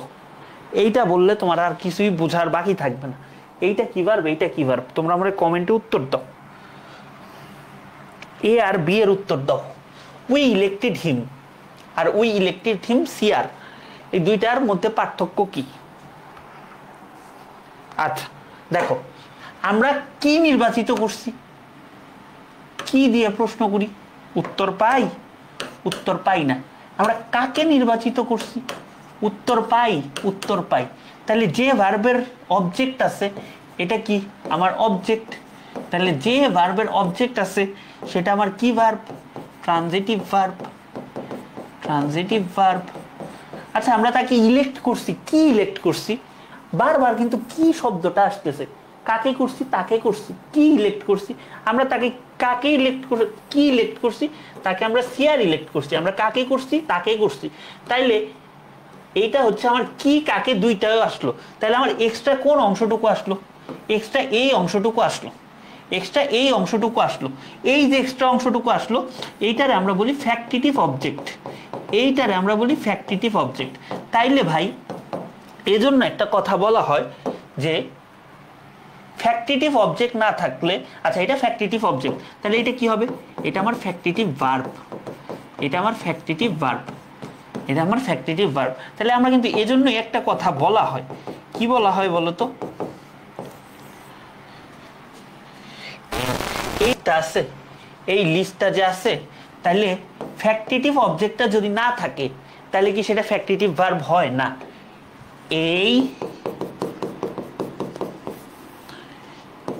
এই শব্দগুলোর পরে অবশ্যই ফ্যাক্টিটিভ অবজেক্ট থাকতে হবে, অবশ্যই ফ্যাক্টিটিভ অবজেক্ট থাকতে হবে, ঠিক আছে। আর ফ্যাক্টিটিভ অবজেক্ট না থাকলে সেটা ট্রানজিটিভ ভার্ব হয়ে যাবে। খুবই একটা মানে এই জিনিস আমার সময় আমার কেউ বোঝায় না, ঠিক আছে। এই জিনিস খুবই একটা দামি জিনিস। এই জিনিস দেখো এখন 24-এর পোলাপান তো অ্যাডমিশন দিবে সামনে, ওদের তো হয়নি, 23 অনেকে চান্স পেয়ে গেছে, তারপরেও এটা বুঝবে না, তারপরেও এটা বুঝে না অনেকে। Transitive verb versus factitive verb, factitive verb, ঠিক আছে। Transitive verb versus factitive verb, অনেকেই এটা বুঝে না, এই জন্যই এটা বলা। বলো এগুলা এমনিই পারবা, এগুলা আর আমার বলার কিছু নেই। যে ইলেক্টেড হিম ক্যাপ্টেন মাত্র পড়াইছি, আর ব্যাখ্যা দেওয়ার দরকার আছে? ইলেক্টেড কি, ইলেক্টেড কি ফ্যাক্টিটিভ ভার্ব। এই দেখো কেন এত পড়াই, factitive object has a factitive object. তাহলে ফ্যাক্টিটিভ অবজেক্ট কার আছে, ফ্যাক্টিটিভ অবজেক্ট কার আছে, ফ্যাক্টিটিভ অবজেক্ট কার হয়, ফ্যাক্টিটিভ ভার্বের। ফ্যাক্টিটিভ ভার্ব কে বলো, এর উত্তর তোমরা দিবা, বলো এটা কি হবে। এটা he was made captain by them, he was made king by them, তাকে কি বানানো হয়েছে, কিং। আবার কাকে, কাকে কি বানানো হয়েছে, কিং, কার মানে কাকে, বাই দেম। তাহলে কি কাকে দুইটাই আছে, এটা কি বলো তো, আমার ফ্যাক্টিটিভ অবজেক্ট আছে। এই তো পারবা, চলো এইটুকু ক্লিয়ার তোমরা বলো তো, এইটুকু ক্লিয়ার কিনা। এরপরে আমরা যেটা পড়বো সেটা হচ্ছে আপনাদের কগনেট ভার্ব বা সমধাতুজ ক্রিয়া। আমরা যেটা পড়বো সেটা হচ্ছে কগনেট ভার্ব বা সমধাতুজ ক্রিয়া। সমধাতুজ মানে কি ভাই, ভাই সোজা একটা বাংলা কথা বলে দিই, তোমার ভার্ব আর লাস্টে যে অবজেক্টটা থাকবে মানে অবজেক্ট, এদের রুট ওয়ার্ড একই, রুট ওয়ার্ড একই, মানে এরা একই জায়গার থেকে জন্ম লাভ করছে। যেরকম সিং সং, এটা কি ভাই বলো তো, অবজেক্ট পজিশনে একই জায়গা থেকে জন্ম লাভ করছে। স্লিপ স্লেপ্ট একই জায়গা থেকে জন্মগ্রহণ করছে। তো এই যে সেন্টেন্সগুলো আছে, I স্যাং a song, he slept a sound sleep, এগুলো আমাদের কি, এই যে এগুলো আমাদের কি বলতো, এগুলো আমাদের কগনেট ভার্ব, কগনেট ভার্ব। আর এই যে কগনেট ভার্বের পরে আমাদের যে হচ্ছে জিনিসগুলা থাকে, ধরো এই যে এটা কি আমাদের কগনেট ভার্ব, এটা আমাদের কগনেট ভার্ব। আর কগনেট ভার্বের পরে এই যে কি করছে, এটা হচ্ছে আমাদের অবজেক্ট। যেহেতু কগনেট ভার্বের পরে সেহেতু এটারে আমরা বলতেছি কগনেট অবজেক্ট, আমরা বলতেছি কগনেট অবজেক্ট, ঠিক আছে। এটাকে আমরা বলতেছি কগনেট অবজেক্ট। দেখো I dreamed a wonderful dream, dream থেকে জন্ম হয়েছে ভার্ব অবজেক্ট, তাহলে এটা কি কগনেট কি অবজেক্ট বলো, এটা কি কগনেট অবজেক্ট। কগনেট অবজেক্ট কোনটা, ড্রিম, ড্রিমটা কি কগনেট অবজেক্ট, ড্রিমটা কগনেট অবজেক্ট, ঠিক আছে। আর কগনেট ভার্ব কোনটা, ড্রিম, কগনেট ভার্ব, হাত পা দুইটাই শেষ। এইটা হচ্ছে এবার মেডিকেলে আসা একটা কোশ্চেন, এবার মেডিকেলে আসা একটা কোশ্চেন, ঠিক আছে। খুব ভালোভাবে বুঝবো আমরা এই প্রশ্নটা। ইনকোহিটিভ ভার্ব, ইনকোহিটিভ ভার্বের একটা বাংলা আছে, খুব সুন্দর একটা বাংলা আছে, যেটার মানে হচ্ছে আরম্ভ সূচক ক্রিয়া। আচ্ছা, তাহলে ইনকোহিটিভ ভার্ব হচ্ছে এমন একটা ভার্ব যা অবস্থান পরিবর্তন বর্ণনা করে, অর্থাৎ একটা যে অবস্থান পরিবর্তন সেটা আমার বর্ণনা করতেছে। আচ্ছা, এবং যার দ্বারা কোনো কাজ শুরু হয় বা আরম্ভ হওয়ার প্রক্রিয়াকে বোঝায়, অর্থাৎ আমার অবস্থান পরিবর্তনকে বোঝাবে, আরেকটা আমার কি বোঝাবে বলতো, কোনো কাজ শুরু হওয়া বা আরম্ভ হওয়ার প্রক্রিয়াটা, আমার প্রসেসটাকে বোঝাবে। আচ্ছা, বা আমি আরো সহজ করে বলতে পারি, কি বলতে পারি, যে ভার্ব দ্বারা কোনো কাজ নিজে নিজেই ঘটে যাওয়া বোঝায়, এরকম আর কি, কেউ ঘটায় না, সাধারণত নিজে নিজেই হয়। তো এগুলা আমাদের কি ভার্ব বলতো, ইনকোহিটিভ ভার্ব। সাধারণত আমাদের গেট বলো, বিকাম বলো, গ্রো বলো, কাম বলো, গো বলো, টার্ন বলো, ফল বলো, রান বলো, ওয়ার বলো, এই ভার্বগুলো বাক্যে ব্যবহৃত হয়ে কোনো অবস্থার আরম্ভ, পরিণতি এবং বিকাশ, আরম্ভ, পরিণতি এবং বিকাশ, এই তিনটা জিনিস যদি বোঝায় বা তিনটার মধ্যে যে কোনো একটা বোঝায়, তাহলে এদেরকে কি বলা হয়? ইনকোহেটিভ ভার্ব অথবা ক্রিয়ার আরম্ভসূচক কাল। তাহলে দ্য ডোর ওপেন্ড অটোমেটিক্যালি, নিজে নিজেই ওপেন হয়ে গেছে, ধরো বাতাসে নিজে নিজেই হয়ে গেছে, তাহলে ওপেনটা কি? ইনকোহেটিভ ভার্ব।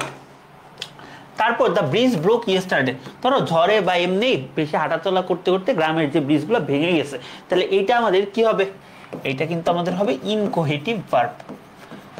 ইনকোহেটিভ ভার্ব এইটাই আসছে। তারপর as the sunset the sky gradually ডার্কেন্ড, তার মানে কি? এটা কালো হয়ে গেছে, ডার্কেন্ড। তাহলে এইটা আমার কি হবে বলতো? আপনা আপনিই হয়েছে, এটা কি আমার হবে? ইনকোহেটিভ ভার্ব। ঠিক আছে, এগুলা পারবা, এগুলা নিজেরা এক্সপ্লোর করবা, এগুলা নিজেরা এক্সপ্লোর করবা। এখন তোমরা আমার উত্তর দিবা, তোমরা আমাকে উত্তর দিবা, which sentence uses inchoative verb? It is dark, it is growing dark, he is weak, he was king. কোনটা হবে বলো তো? এটার উত্তরটা বলো, কোনটা হবে? জানতে চাই তোমাদের কাছে, বলো এটার উত্তরটা কি হবে বলো।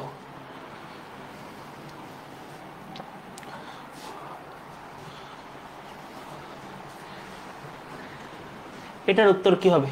ইট ইজ গ্রোয়িং ডার্ক, নিজে নিজেই আস্তে আস্তে গ্রোয়িং হচ্ছে, প্লাস আমাদের লিস্টে কি ছিল? আমাদের গ্রো ছিল, তাহলে এইটা আমাদের কি হবে?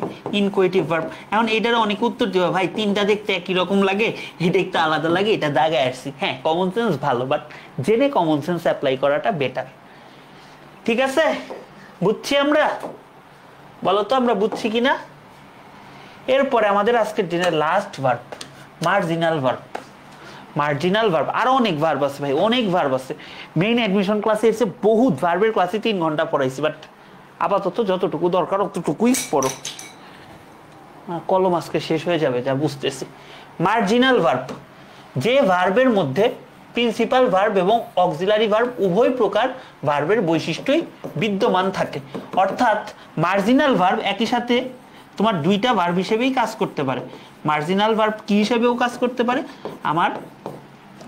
তোমার হচ্ছে প্রিন্সিপাল ভার্ব, প্রিন্সিপাল ভার্ব, আরেকটা তোমার কি বলতো? আরেকটা হচ্ছে অক্সিলারি ভার্ব হিসেবেও কাজ করতে পারে, অক্সিলারি ভার্ব হিসেবেও কাজ করতে পারে। তো এই দুই প্রকার ভার্ব হিসেবেই কাজ করতে পারে। তো এই যে দুই প্রকার ভার্ব হিসেবেই কাজ করতেছে, এজন্য এটারে বলা হয় হচ্ছে মার্জিনাল ভার্ব, এটারে বলা হয় হচ্ছে মার্জিনাল ভার্ব। তাহলে মার্জিনাল ভার্বের উদাহরণগুলো আমরা একটু মনে রাখবো, এটা আমরা একটু মনে রাখবো। আমরা আসলে ইউজ মানে আমরা সেন্টেন্স থিঙ্ক করলে আমরা পারি, বাট এক্সাম হলে এত চিন্তা ভাবনার সময় নেই, তুমি কতটা শুদ্ধভাবে উত্তর করতে পারতেছো এটা সবচেয়ে বেশি ইম্পর্টেন্ট। ধরো মার্জিনাল ভার্বগুলো আছে am is are was were, be verb, do verb, have verb, need verb, dare verb, use to verb. ঠিক আছে, ধরো দ্য গ্লাস ইজ ব্রিটল মানে ভঙ্গুর, এখানে বি ভার্বটা আমার কি হিসেবে ব্যবহৃত হয়েছে? আর কোনো ভার্ব আছে না, এটা ভঙ্গুর, তাহলে এইটা আমার কি হিসেবে ব্যবহৃত হয়েছে? আমার এটা কিন্তু মেইন ভার্ব হিসেবে ব্যবহৃত হয়েছে না, এটা কিন্তু আমার মেইন ভার্ব হিসেবে ব্যবহৃত হয়েছে। তারপর হি ইজ ওয়ার্কিং, এখানে ওয়ার্কিংটা কি? মেইন ভার্ব, ওয়ার্কিংটা আমার মেইন ভার্ব। আর ইজটা কি ভাই? ইজটা এখানে আমার অক্সিলারি ভার্ব, অক্সিলারি ভার্ব। তাহলে আমার এখানে তোমার ইজটা কি হিসেবে ব্যবহৃত হয়েছে? মেইন ভার্ব, অক্সিলারি ভার্ব দুইটা হিসেবেই ব্যবহৃত হয়েছে। তাহলে যে ভার্বগুলো মেইন ভার্ব, অক্সিলারি ভার্ব হিসেবে দুইটা হিসেবে ব্যবহৃত হয় তারাই মার্জিনাল ভার্ব। সহজ কথা আমি মনে রাখবো, বি ভার্ব যেগুলো আছে, ডু ভার্ব যেগুলো আছে, হ্যাভ ভার্ব যেগুলো আছে, নিড ভার্ব আছে, ডেয়ার ভার্ব আছে, ইউজ টু আছে, এরা কি? এরা আমার মার্জিনাল ভার্ব। এটা থেকেও প্রশ্ন আসছে, এটা থেকেও প্রশ্ন আসছে। দেখো মেডিকেলে, which of the following can be used as modal as main modal as well as main verb? তার মানে যে ভার্বটা এটা থেকেই প্রশ্ন ঘুরাইতে পারে, তাহলে যে ভার্বটা আমার মডাল ভার্ব প্লাস হচ্ছে মেইন ভার্ব হিসেবে কাজ করে, মডাল ভার্ব এবং মেইন ভার্ব হিসেবে কাজ করে, দুইটারে আমার একত্রে কি বলে? দুইটারে আমার বলে মার্জিনাল ভার্ব। তাহলে তোমার এবার যদি পরীক্ষায় চলে আসে ভাই নিচের কোনটা মার্জিনাল ভার্ব, দাগাও, তুমি পারবা না, তুমি পারবা না বলো তো? তুমি কিন্তু পারবা। তাহলে আমাদের মার্জিনাল ভার্ব কি? নিড হিসেবে মার্জিনাল ভার্বটা ব্যবহার হয়েছে, নিডটা ব্যবহৃত হয়েছে। তো এটা কেন হয়েছে এগুলা কিন্তু আমাদের সব আছে, তো এগুলো আমাদের আর লাগবে না, এগুলো আমরা কনজাংশন পড়ছি। ঠিক আছে, এখন আমরা যে টপিকটা দেখব সেটা হচ্ছে কনজুগেশন অফ ভার্ব, অর্থাৎ ভার্বের যে কনজুগেশন সেই পার্টটা আমরা দেখব। ঠিক আছে, ওই যে তোমরা যে পড়ছো না V1 V2 V3 ক্লাসে প্রায়ই বলি, ওই পার্টটা দেখব। খুব ছোট্ট একটা পার্ট, বাট অ্যাডমিশনে কিন্তু এখান থেকেও প্রশ্ন আসে। তো চলো শুরু করা যাক। তো ভাইয়া কনজুগেশন অফ ভার্ব মানে কি? কনজুগেশন অফ ভার্ব মানে হচ্ছে যে ভার্বের যে আমাদের মূল ভার্বটা থাকে, আমাদের যে মূল ভার্বটা থাকে,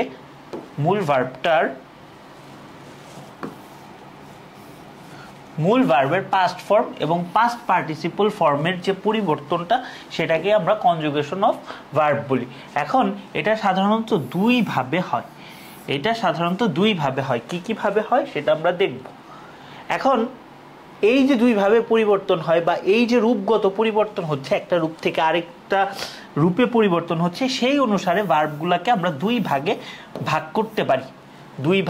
করতে পারি। তো প্রথম সেটাকে আমরা বলতে পারি স্ট্রং ভার্ব অথবা ইরেগুলার ভার্ব, আরেকটাকে বলতে পারি উইক ভার্ব বা রেগুলার ভার্ব। এগুলা কিন্তু আমরা জাস্ট একটু মাথায় রাখবো। আসে নাই প্রশ্ন এগুলো থেকে, বাট চলে আসলেও আসতে পারে। তো তারপরে আসো আমরা দেখি যে স্ট্রং ভার্বটা কি।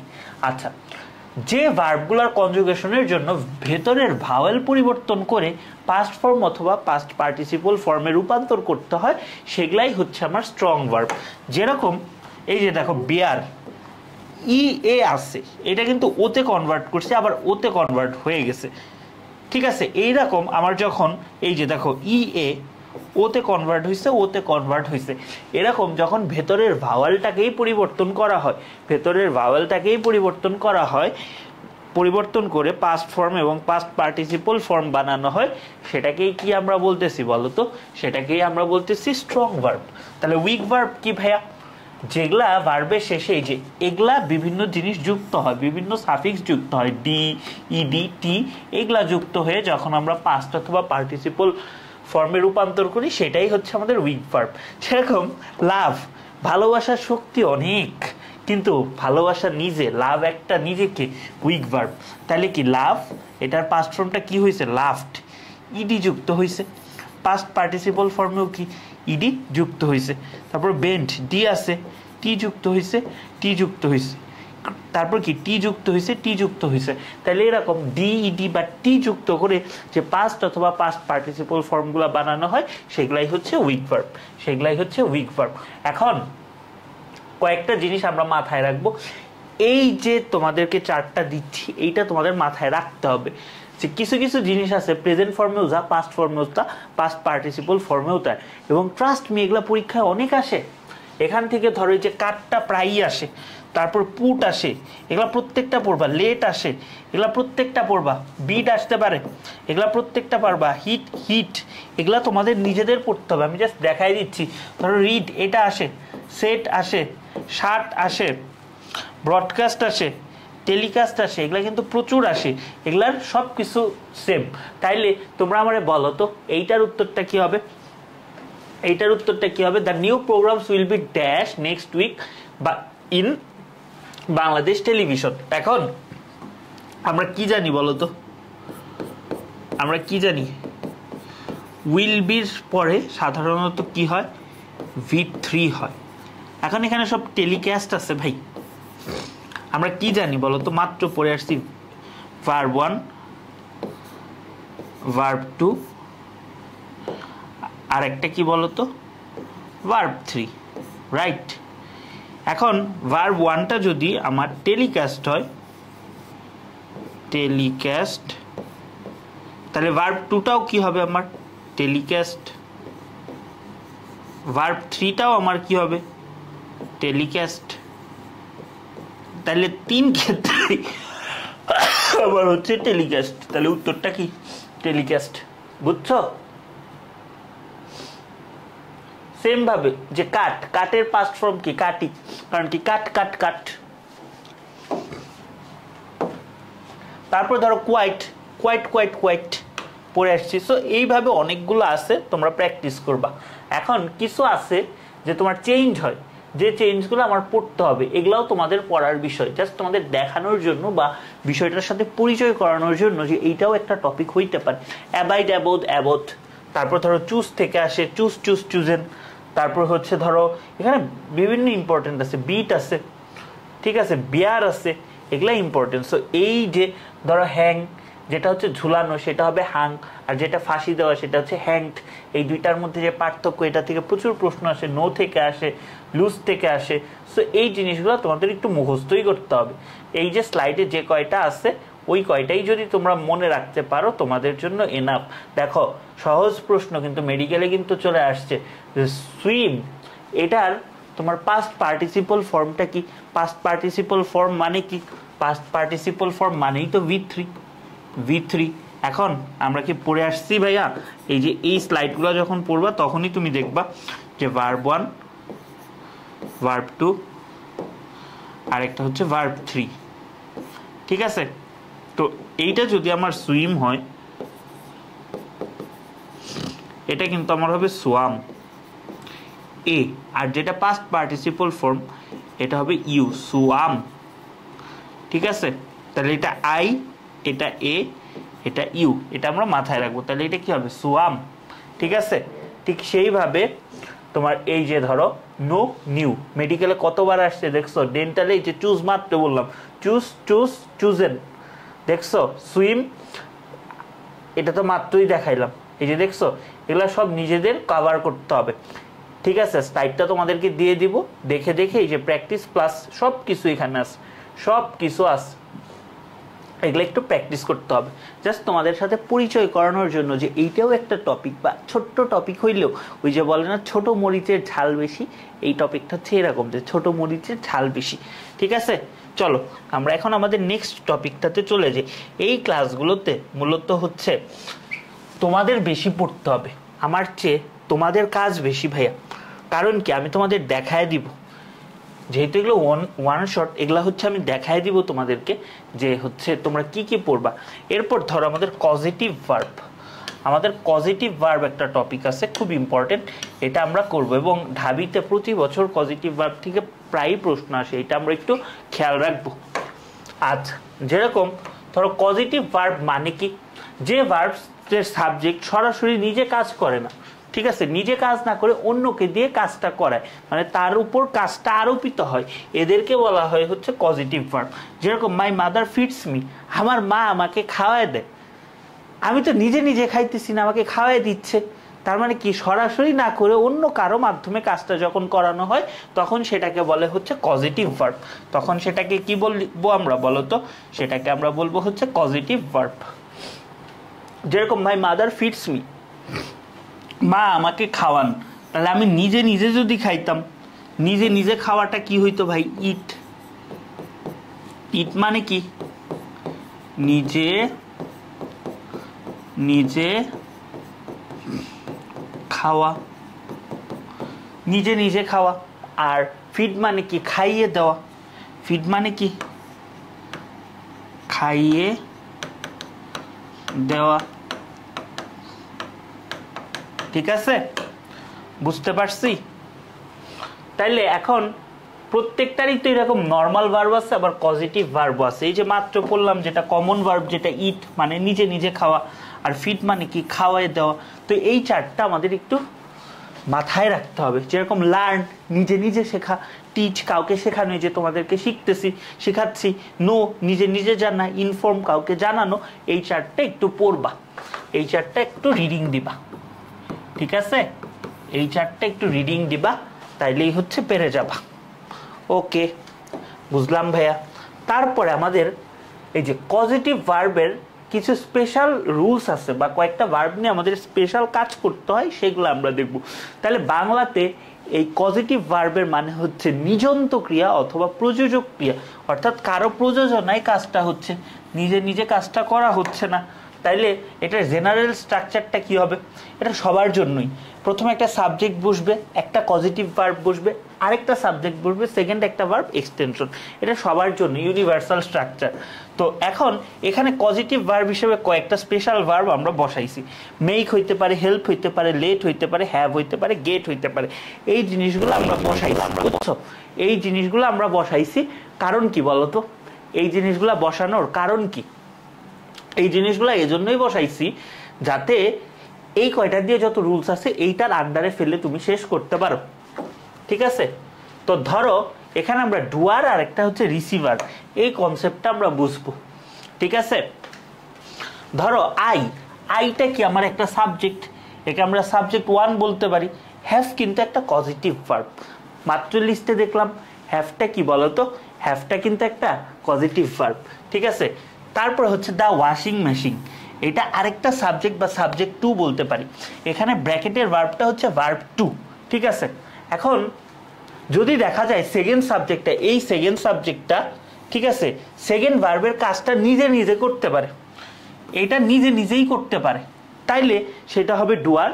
আর যদি নিজে নিজেই করতে না পারে তাইলে সেটা হবে রিসিভার। যদি একদম নিজে থেকে ওয়াশিং মেশিন নিজে থেকে একটা কাজ করতে পারে, মানে কাপড় ধোয়ার কাজটা, তাহলে সেটা ডুয়ার। আর যদি সে করতে না পারে সে হচ্ছে রিসিভার। জাস্ট এই কনসেপ্টটুকু আমরা মাথায় রাখবো। এরপরে আমরা যে জায়গায় যাব, যে আমরা এই ফর্মুলাগুলো দেখব, যে হ্যাভের পরে যদি আমার ডুয়ার থাকে তাহলে ভার্বের বেস ফর্ম হবে।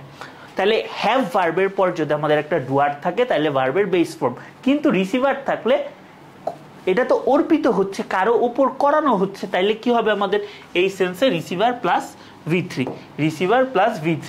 তাহলে I have Anika cooking my rice.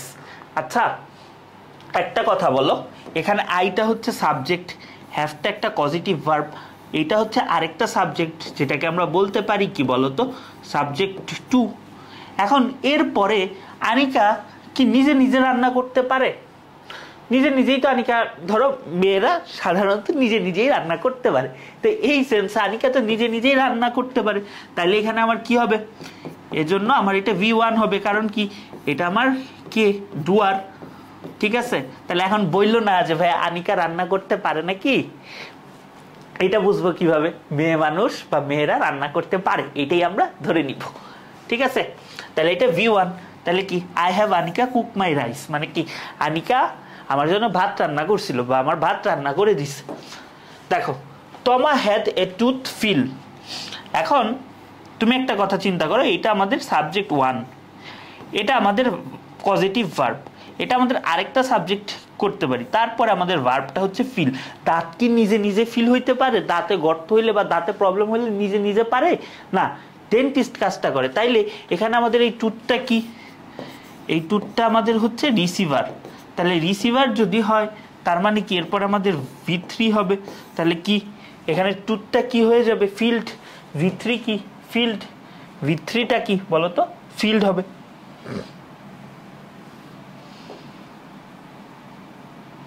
বুঝছো? ক্লিয়ার? চলো আমরা সামনে আগে দেখো, এখানে আমার কি আসছে বলতো, মাই মাদার হ্যাড মিড কি মিল্ক এভরিডে। এখন ভাই আমি তো নিজে নিজেই কি খাইতে পারি, তাই না? যেহেতু আমি নিজে নিজেই এখানে খাইতে পারি, সেহেতু কি আমার ভার্বের বেস ফর্ম বা আমার ড্রিঙ্ক হচ্ছে ডেন্টাল 22-23 সালে আসা একটা পরীক্ষা। তো এখন দেখো আমাদের আরেকটা পজিটিভ ভার্ব আছে যেটা হচ্ছে গেট, আমাদের পজিটিভ ভার্ব হিসাবে আরেকটা আছে যেটা হচ্ছে গেট। এখন গেটের পরে যদি ডুয়ার থাকে ভাইয়া, গেটের পর ডুয়ার থাকলে 2 প্লাস ভার্বের বেস ফর্ম, এটা কিন্তু আমাদের একটু স্পেশাল ফিচার, আগেরটাই কিন্তু 2 ছিল না, এটাতে 2 আছে, তাহলে 2 প্লাস ভার্বের বেস ফর্ম, 2 প্লাস ভার্বের বেস ফর্ম। আর যদি রিসিভার হয়, যদি রিসিভার হয় একটা জিনিস খেয়াল করতেছো, রিসিভারের পরে কিন্তু V3টাই বেশি বসতেছে, তাহলে এখানে কি হবে, রিসিভারের জন্য V3। তাহলে do you think that we can get Faham take us to the San Diego? এখন এটা ইনকারেক্ট না কারেক্ট, এটা কিভাবে বুঝবা? দেখো ফাহাম, এই যে গেট আমাদের আছে, গেটের পরে আমাদের ডুয়ার, এখানে ডুয়ারটাকে ফাহাম, ফাহাম কি আমাদের নিয়ে যাইতে পারবে, মানুষ তো একজন আরেকজনকে আরেক জায়গায় নিয়ে যাইতে পারে গাইড করে বা অন্যভাবে, তাহলে এইটা আমার কি, ফাহামটা কি আমার এখানে ডুয়ার, তাহলে ডুয়ারের সাথে আমাদের কি বসে, 2 প্লাস ভার্বের বেস ফর্ম, 2 প্লাস ভার্বের বেস ফর্ম। তাহলে এটা কি টেক্স হবে না, ভার্বের বেস ফর্ম দেখে কিন্তু শুধু টেক হবে, শুধু আমাদের কি হবে বলো তো, শুধু টেক হবে। তাহলে এই কারেকশনগুলো এখান থেকে কিন্তু কারেকশনও আসতে পারে। অনেকে চিল্লাচিল্লি করো ভাইয়া কারেকশন আলাদাভাবে পড়াবেন না, না লাইফটাই একটা কারেকশন, তোমাকে যা পড়াচ্ছি সেখান থেকেই কারেকশন আসবে, নতুন করে এটা ইনপুট দেওয়ার আসলেও কিছু নাই। দেখো I want to get house paint before the winter, আইটা এখানে কি সাবজেক্ট 1, তারপরে যে একটা ভার্ব আছে, ধরো যে হাউস আর একটা সাবজেক্ট হিসেবে কাজ করতেছে, এখানে পেন, এটা কি নিজে নিজে রং হয়ে যায় না, এটা কিন্তু তাকে রং করা হয়, তাহলে কি পেইন্টেড হবে, তাহলে কি হবে পেইন্টেড হবে V3, এই যে রিসিভার প্লাস V3, এটা কি এই হাউসটা কি আমার রিসিভার, তাহলে রিসিভার প্লাস কি হবে আমার V3, এটা আমার V3টা হইল। বুঝছো? সহজ না? খুব সহজ কিন্তু। দেখো এখানে আমার কি আসছে, আই গট হার হ্যান্ড, ঠিক আছে, শি গট হার হ্যান্ড, এখানে শি আছে হ্যান্ড আছে, হাত কি নিজে নিজে কাটতে যায় না, তুমি ছুরি বা কিছু দিয়ে তো কাটছো, তাহলে এটারে যদি আমি রিসিভার বলি,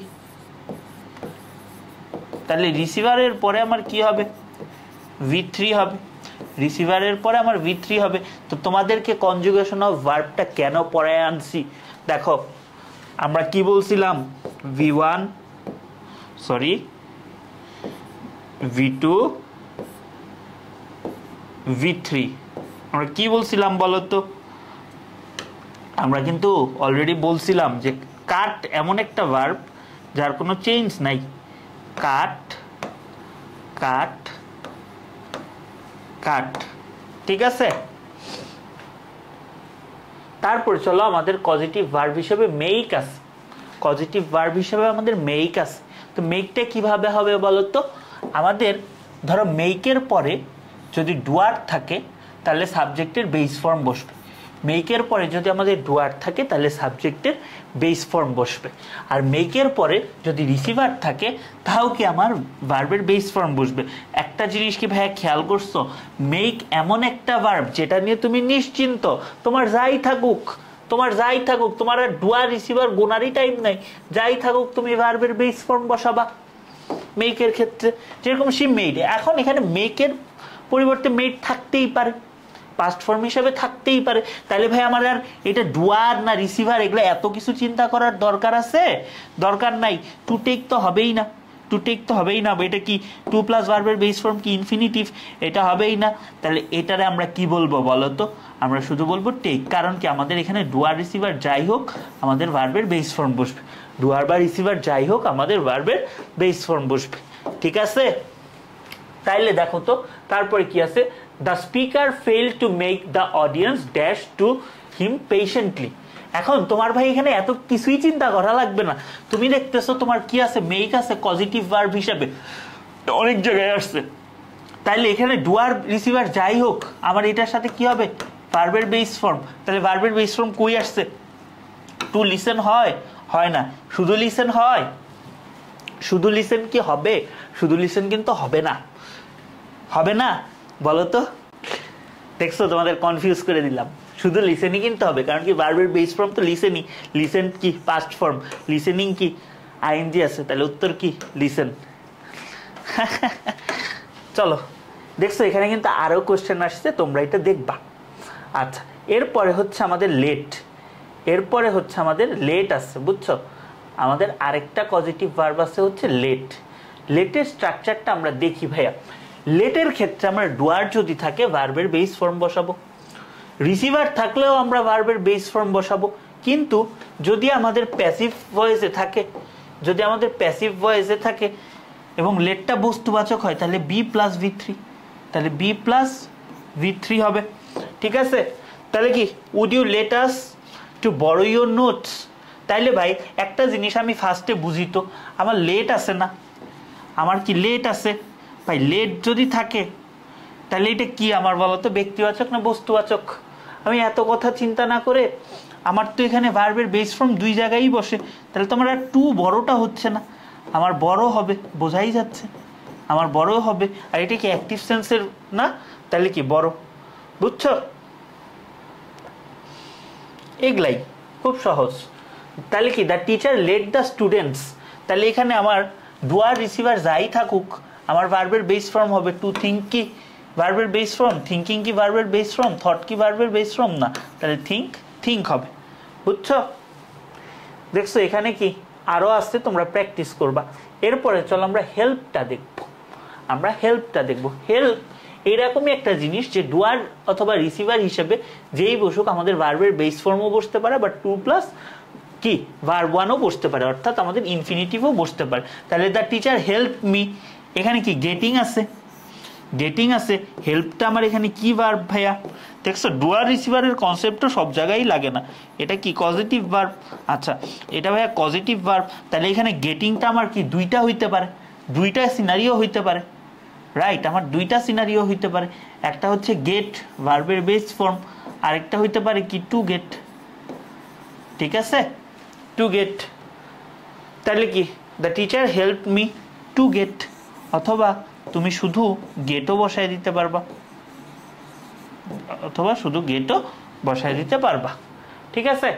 তাহলে এখান থেকে তোমার কি প্রশ্ন আসছে, নিচের কোনটা পজিটিভ ভার্ব, নিচের কোনটা positive verb? Do, happen, help, cause, কোনটা পজিটিভ ভার্ব? মাত্র পড়ে আসছি, হেল্পটা কি বলতো? হেল্পটা হচ্ছে পজিটিভ ভার্ব।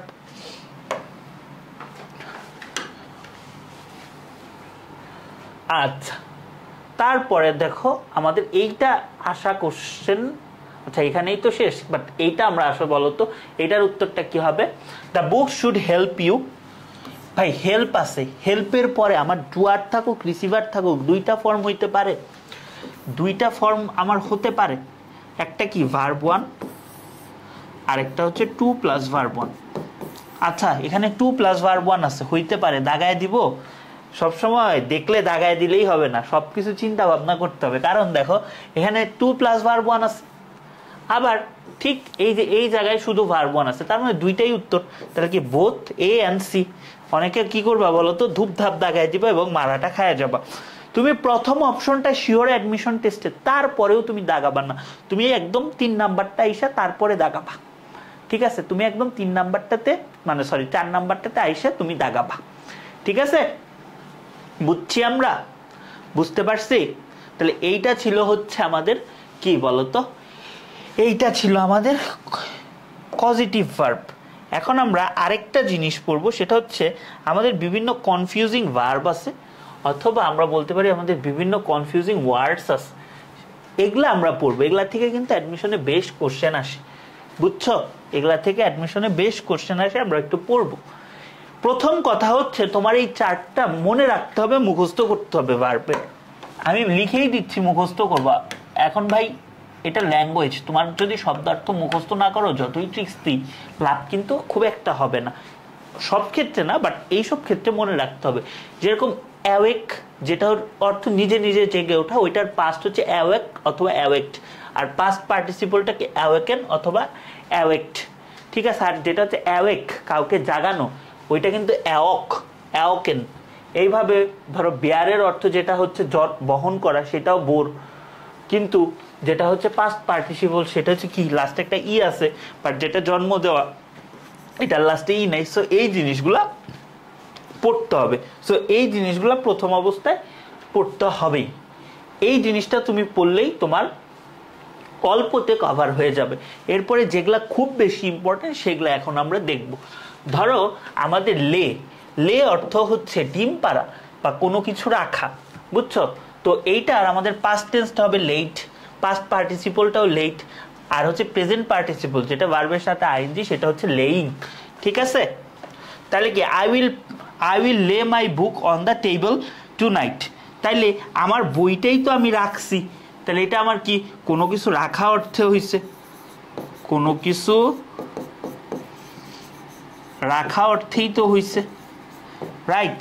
তারপর কি the chicken laid the 3 eggs everyday, এটা কি আমার ডিম পাড়া অর্থে হইছে। তাহলে আমরা এই জিনিসগুলো মাথায় রাখবো, এগুলো কিন্তু আমাদের পরীক্ষায় আসা প্রশ্ন, বুঝছো? এগুলো আমাদের পরীক্ষায় আসা কোশ্চেন বা আসতে পারে, এরকমই কোশ্চেনগুলো দেখতে খুব সিম্পল, বাট ওই যে নিরীহ মার্কসটা যাতে না হারায়। দেখো how many eggs have your hens, মাত্র ডিম পারছে পড়ে আসলাম, কি হবে পাস্ট ফর্মে লেইড হবে, ডিম পাড়া অর্থে, মাত্র পড়লাম মাত্রই আসছে, এরকমই যা পড়বো তাই আসবে।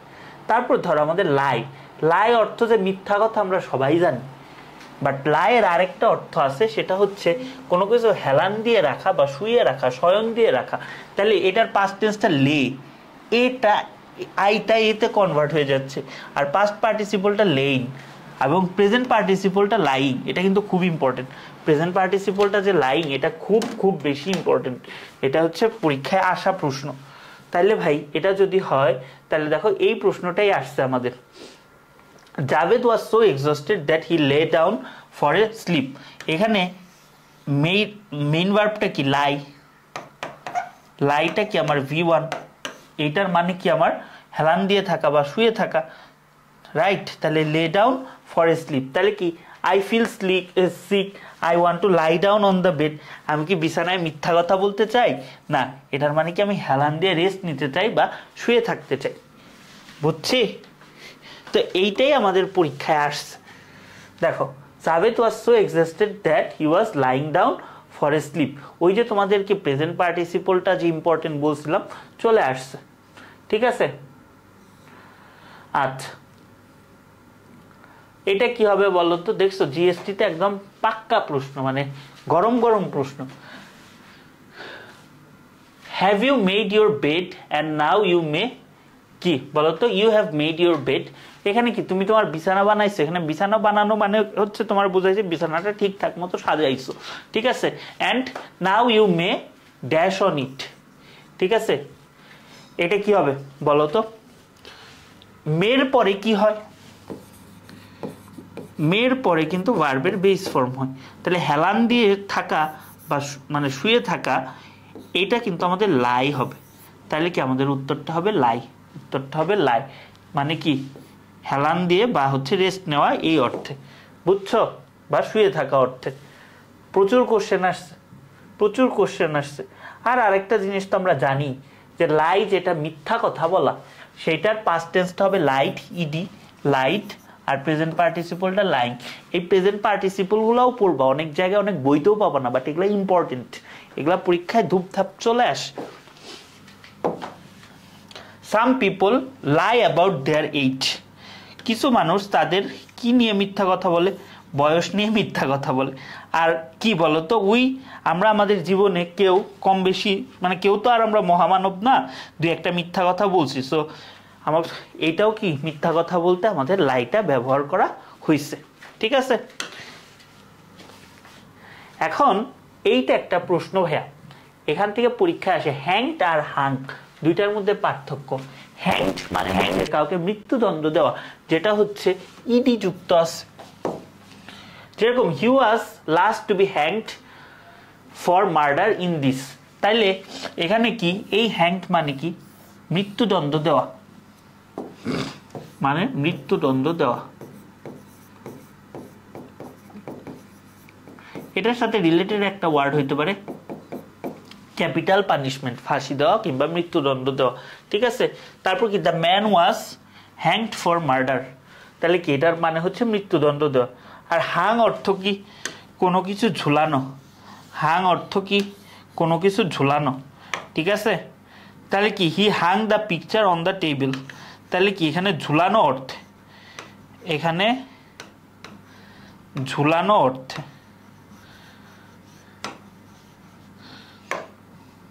ঠিক আছে? এটার আমাকে উত্তরটা বলো তো কি হবে? এটার উত্তরটা বলো তো। এটার উত্তরটা কি হবে বলো তো? এটা তো বোঝাই যাচ্ছে, সে মাত্র পড়ে আসলাম, তাকে মৃত্যুদণ্ড দেওয়া হয়েছিল মার্ডারের জন্য, তাহলে কি হবে? হ্যাংড হবে। ঠিক আছে? বুঝছো? সেম জিনিসটাই। এখন এইটা থেকে রিসেন্ট টাইমসে পরীক্ষায় প্রশ্ন আসছে, এজন্য অ্যাড করা। তো এই তিনটা বানান খেয়াল করো। একটাতে হচ্ছে ডবল ও, লুজ। একটাতে ও লস, আর একটা হচ্ছে লস। ঠিক আছে? লুজ, যেটা লুজ মানে কি ঢিলা করা। ধরো এই যে আমার গেঞ্জিটা কিন্তু টাইটও, মানে এটা কি এরকম যদি থাকতো তাহলে বলতাম ঢিলা গেঞ্জি বা লুজ গেঞ্জি, বা এই যে টান দিলাম লুজ করার জন্য, তাহলে এটা আমাদের অ্যাডজেক্টিভ হিসাবে বসে। এটা আমরা মাথায় রাখবো, এবং এটার মানে হচ্ছে শিথিল, আলগা অথবা ঢিলা। তো the not is to lose. ঠিক আছে? মানে বন্ধনটা, ঠিক আছে, খুব কি, বা এখানে গাছ ছড়া বোঝায় আর কি, এটা খুবই কি লুজ ছিল। আর লস এটা ভার্ব হিসাবে বসে, এবং এটার মানে হচ্ছে কোনো কিছু হারানো, কোনো কিছু হারানো অর্থে এটা বসে। তাহলে কি আই হ্যাড এ বেটার, কি I had better not to lose that file, তার মানে কি আমার ওই ফাইলটা হারানোটা কি মানে সমীচীন না, এরকম আর কি। তারপর কি আর লস, লস শব্দটা নাউন হিসেবে ব্যবহৃত হয়, এটার মানে হচ্ছে ক্ষয়ক্ষতি, পরাজয় কিংবা কোনো কিছু হারিয়ে যাওয়া, এই অর্থে বোঝায়। ঠিক আছে, যেরকম it was a great loss for me, এটা কি আমার জন্য বিরাট একটা ক্ষয়ক্ষতি ছিল, এটা কি আমার অ্যাডজেক্টিভ না, এটা কি আমার অ্যাডজেক্টিভ না, আর এইটা কি আমার নাউন না, তাহলে বুঝছো? তো এখান থেকে আমার মাথায় রাখতে হবে যেটা ডাবল ও ওইটা অ্যাডজেক্টিভ, যেটা আমার লুজ সেটা ভার্ব, আর লস যেটা ডাবল এস এটা হচ্ছে নাউন। তো এইটাও আমাদের অনেক কাজে লাগবে। দেখো মাত্র বলতেছি যে প্রেজেন্ট ফর্ম অফ লস্ট, যেটা হারায় যাওয়া, সেটা কি লুজ, লস্ট, লস্ট, মাত্রই বলে আসলাম, দেখছো কাজে লাগে গেল। I took a map with me as I don't want to dash on my journey। তো তোমাদের বারবার বলছিলাম এটা কি একটা প্রিপোজিশন আর ওইটা কি একটা আর্টিকেল, তো আর্টিকেল আর প্রিপোজিশনের মধ্যে একটা ওয়ার্ড বসলে সেটা কি নাউন হয়, এখানে নাউনটা কি লুজ, নাউনটা হচ্ছে লুজ, মানে আমি হারাতে চাই না, বুঝছো?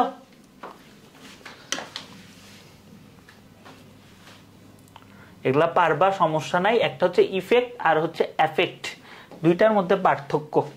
তো এখন এফেক্ট মানে হচ্ছে কোনো কিছু প্রভাবিত করা, এফেক্টটা কিন্তু ভার্ব, এফেক্টটা কি ভাই, ভার্ব। আর যেটা হচ্ছে ইফেক্ট সেটা কিন্তু নাউন।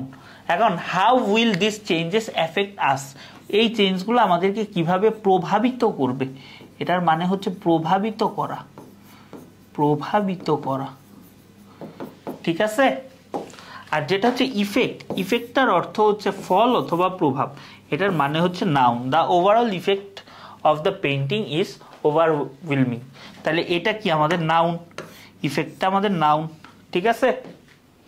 তাহলে আমার এটা বলো তো, the movie title the English patient, the movie titled the English patient dash audience heavily, প্রভাব রাখছে, প্রভাব রাখছে, তাইলে কি ইফেক্টেড তো আমার নাউন, নাউনের শেষে ইডি হয় না, তাহলে কি এটা পাস্ট টেন্সে এফেক্টেড হবে, স্ট্রাকচার অনুসারে এফেক্টেড হবে। ব্যাখ্যাও দিয়ে দিছি, যারা ক্লাস করবা না স্লাইড থেকে পড়বা। এখন এইটা আমাদের 45th BCS এই কনসেপ্ট থেকে একটা প্রশ্ন আসছে যে ল্যাঙ্গুয়েজ ভার্সেস পিপল। আচ্ছা, এখন ল্যাঙ্গুয়েজের নামের আগে যদি কোনো আর্টিকেল না থাকে, আর্টিকেল না থাকে তাহলে সেটা ভাষাকে বোঝাবে, কিন্তু যদি আর্টিকেল থাকে তাহলে সেটা কি বলতো, সেটা জাতিকে বোঝাবে। অলরেডি তোমাদেরকে আমি পড়াইছিলাম না, দা প্লাস একটা স্পেসিফিক নাম থাকলে বা একটা গোষ্ঠী থাকলে পুরাটাকে আমার জাতি বোঝায়। তাইলে এটা আমার বলতো, Chinese is a difficult language, এখানে চাইনিজটা ভাষা। তো যখন আমার এরকম ভাষা বোঝাবে, যখন আমার এরকম ভাষা বোঝাবে তখন কিন্তু আমার কিচ্ছু হবে না, নো আর্টিকেল, ভাষা হইলে আমার নো আর্টিকেল। কিন্তু আমার যদি সেটা হচ্ছে তোমার কি বোঝায় বলো তো, আগে একটা দা থাকে বা আর্টিকেল থাকে, তাহলে এই যে দা প্লাস চাইনিজ, এই পুরাটা কি বোঝাচ্ছে আমার বলো তো, পুরাটা আমার একটা জাতি বোঝাচ্ছে। এজন্য কিন্তু আমার আগে দা থাকলে সেটা আমার জাতি বোঝায় এবং সেটাকে আমার প্লুরাল নাউন হিসেবেই বাকিটুকু কাউন্ট করতে হয়। তাহলে কি গোষ্ঠী বোঝাচ্ছে আর হইছে, আর এটা ভাষা, একটা সিঙ্গেল ভাষা, তাই ইজ হইছে, বুঝছো? এখান থেকে 45তম BCS এ কোশ্চেন আসছে। সো এটা আমাদের জানতে হবে, এটা আমাদের জানতে হবে। আরেকটা আমাদের কমন ভুল আছে যে সামটাইম কোনো গ্যাপ নাই, সামটাইম অল্প একটু গ্যাপ আছে, সামটাইমস আমার কোনো গ্যাপ নাই, লাস্টে এস আছে। তো সামটাইম অর্থ হচ্ছে প্রাক্তন কিংবা সাবেক বা ভবিষ্যতের কোনো একটা সময়, কোনো এক সময়, মানে স্পেসিফিক না, ঠিক আছে? যেরকম I will call you sometime next week, আমি তোমাকে তোমার কি আগামী সপ্তাহে ফোন দিব, এখানে কি বলছে আগামী সপ্তাহে শুক্রবার, শনিবার, রবিবার বা কয়টার সময় ফোন দেব, তার মানে কি এটা স্পেসিফিক না। তার মানে যখন এরকম অতীত কিংবা ভবিষ্যতে স্পেসিফিক বোঝাবে না, স্পেসিফিক বোঝাবে না, স্পেসিফিক না, তখন কিন্তু হবে আমাদের সামটাইম, ঠিক আছে?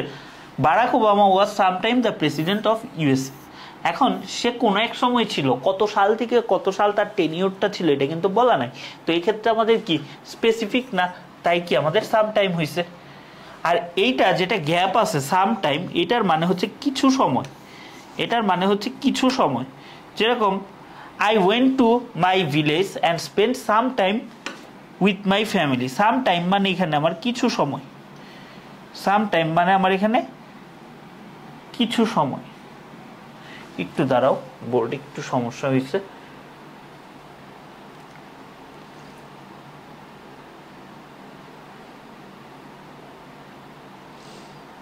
এটার মানে হচ্ছে কিছু সময়, কিছু সময়, ঠিক আছে। আচ্ছা, তারপরে আমাদের যেটা আছে সামটাইমস, মানে কি মাঝে মাঝে। সামটাইমস মানে কি মাঝে মাঝে। তোমরা গান গাও না, মাঝে মাঝে তব দেখা পাই চিরদিন কেন পাই না, তো ওই মাঝে মাঝে বোঝাইতে আমাদের সামটাইমস বসে। যেরকম sometimes I don't get home until 9 at night, তার মানে মাঝে মাঝে আমি রাত 9টার আগে বাসায় ফিরতে পারি না।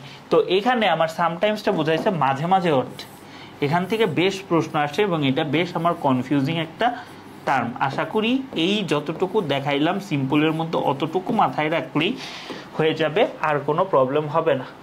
I spend dash with patient, এটা কি হবে বলো তো, এটা কি হবে? কি রিপোর্ট এরকম পড়তেছে কেন? অনেকে কিন্তু এটা সাম টাইমস দেখাও, কিন্তু এটা কিন্তু সাম টাইমস হবে না। আমি ধরো এখানে আই বলতে যে রোগীর সাথে কিছু টাইম কাটাইছি, এটা কি মাঝে মাঝে কাটাই? ধরো আইটা যদি ডক্টর হিসাবে ট্রিট করি তাহলে কিন্তু হবে সাম টাইম, মানে আমি কিছু সময় রোগীর সাথে কাটাইছিলাম, কিছু সময় অর্থে এখানে সাম টাইম হয়েছে, ঠিক আছে। এখন হচ্ছে আজকের দিনের আমাদের লাস্ট জিনিস, সেটা হচ্ছে ডিনাই আর রিফিউজ, ঠিক আছে। ডিনাই মানে হচ্ছে সত্য অস্বীকার করা, আর রিফিউজ অর্থ হচ্ছে প্রত্যাখ্যান করা। যেরকম হি ডিনাইড টু হেল্প মি, সে আমাকে, এখানে কি সত্য কোনো ব্যাপার স্যাপার আছে? সত্য রিলেটেড না, সত্য রিলেটেড কোনো ব্যাপার স্যাপার নাই, তার এখানে ভুল ভার্বের ব্যবহার হয়েছে। এটা আমাদের হবে হচ্ছে রিফিউজ। রিফিউজ, তোমরা রিফিউজ আর রিজেক্টের মানে মধ্যে যে সূক্ষ্ম একটা পার্থক্য আছে সেটা বুঝো, বুঝলে জানাবা। এটা কি রিফিউজ টু হেল্প মি, ঠিক আছে। তো যেটা হচ্ছে রিফিউজ, ধরো তুমি কাউকে প্রপোজ করছো, তোমারে সে বললো আচ্ছা আমি তোমাকে রিফিউজ করতেছি, বা তোমারে বললো রিজেক্ট করতেছি, দুইটার মধ্যে পার্থক্য কি? রিফিউজ মানে আচ্ছা না, যে নার মধ্যে একটু হ্যাঁ আছে, আচ্ছা এখন আমি তোমারে না করতেছি বাট ভবিষ্যতে তোমার চান্স আছে, ঠিক আছে, ওইটারে বলে হচ্ছে রিফিউজ করা। আর যেটা আই তুমি বাদ, তুই বাদ ভাই, তুই বাদ, ঠিক আছে, যেটাতে ভবিষ্যতে কোনো সম্ভাবনা না, একবারে বাদ, সেটা হচ্ছে রিজেক্ট। তাইলে কাউরে কোনো কিছু করার আগে বুঝবা তুমি তারে রিফিউজ করতেছো না রিজেক্ট করতেছো, ভাইস ভার্সাটাও, ঠিক আছে, এটা তোমরা বুঝবা।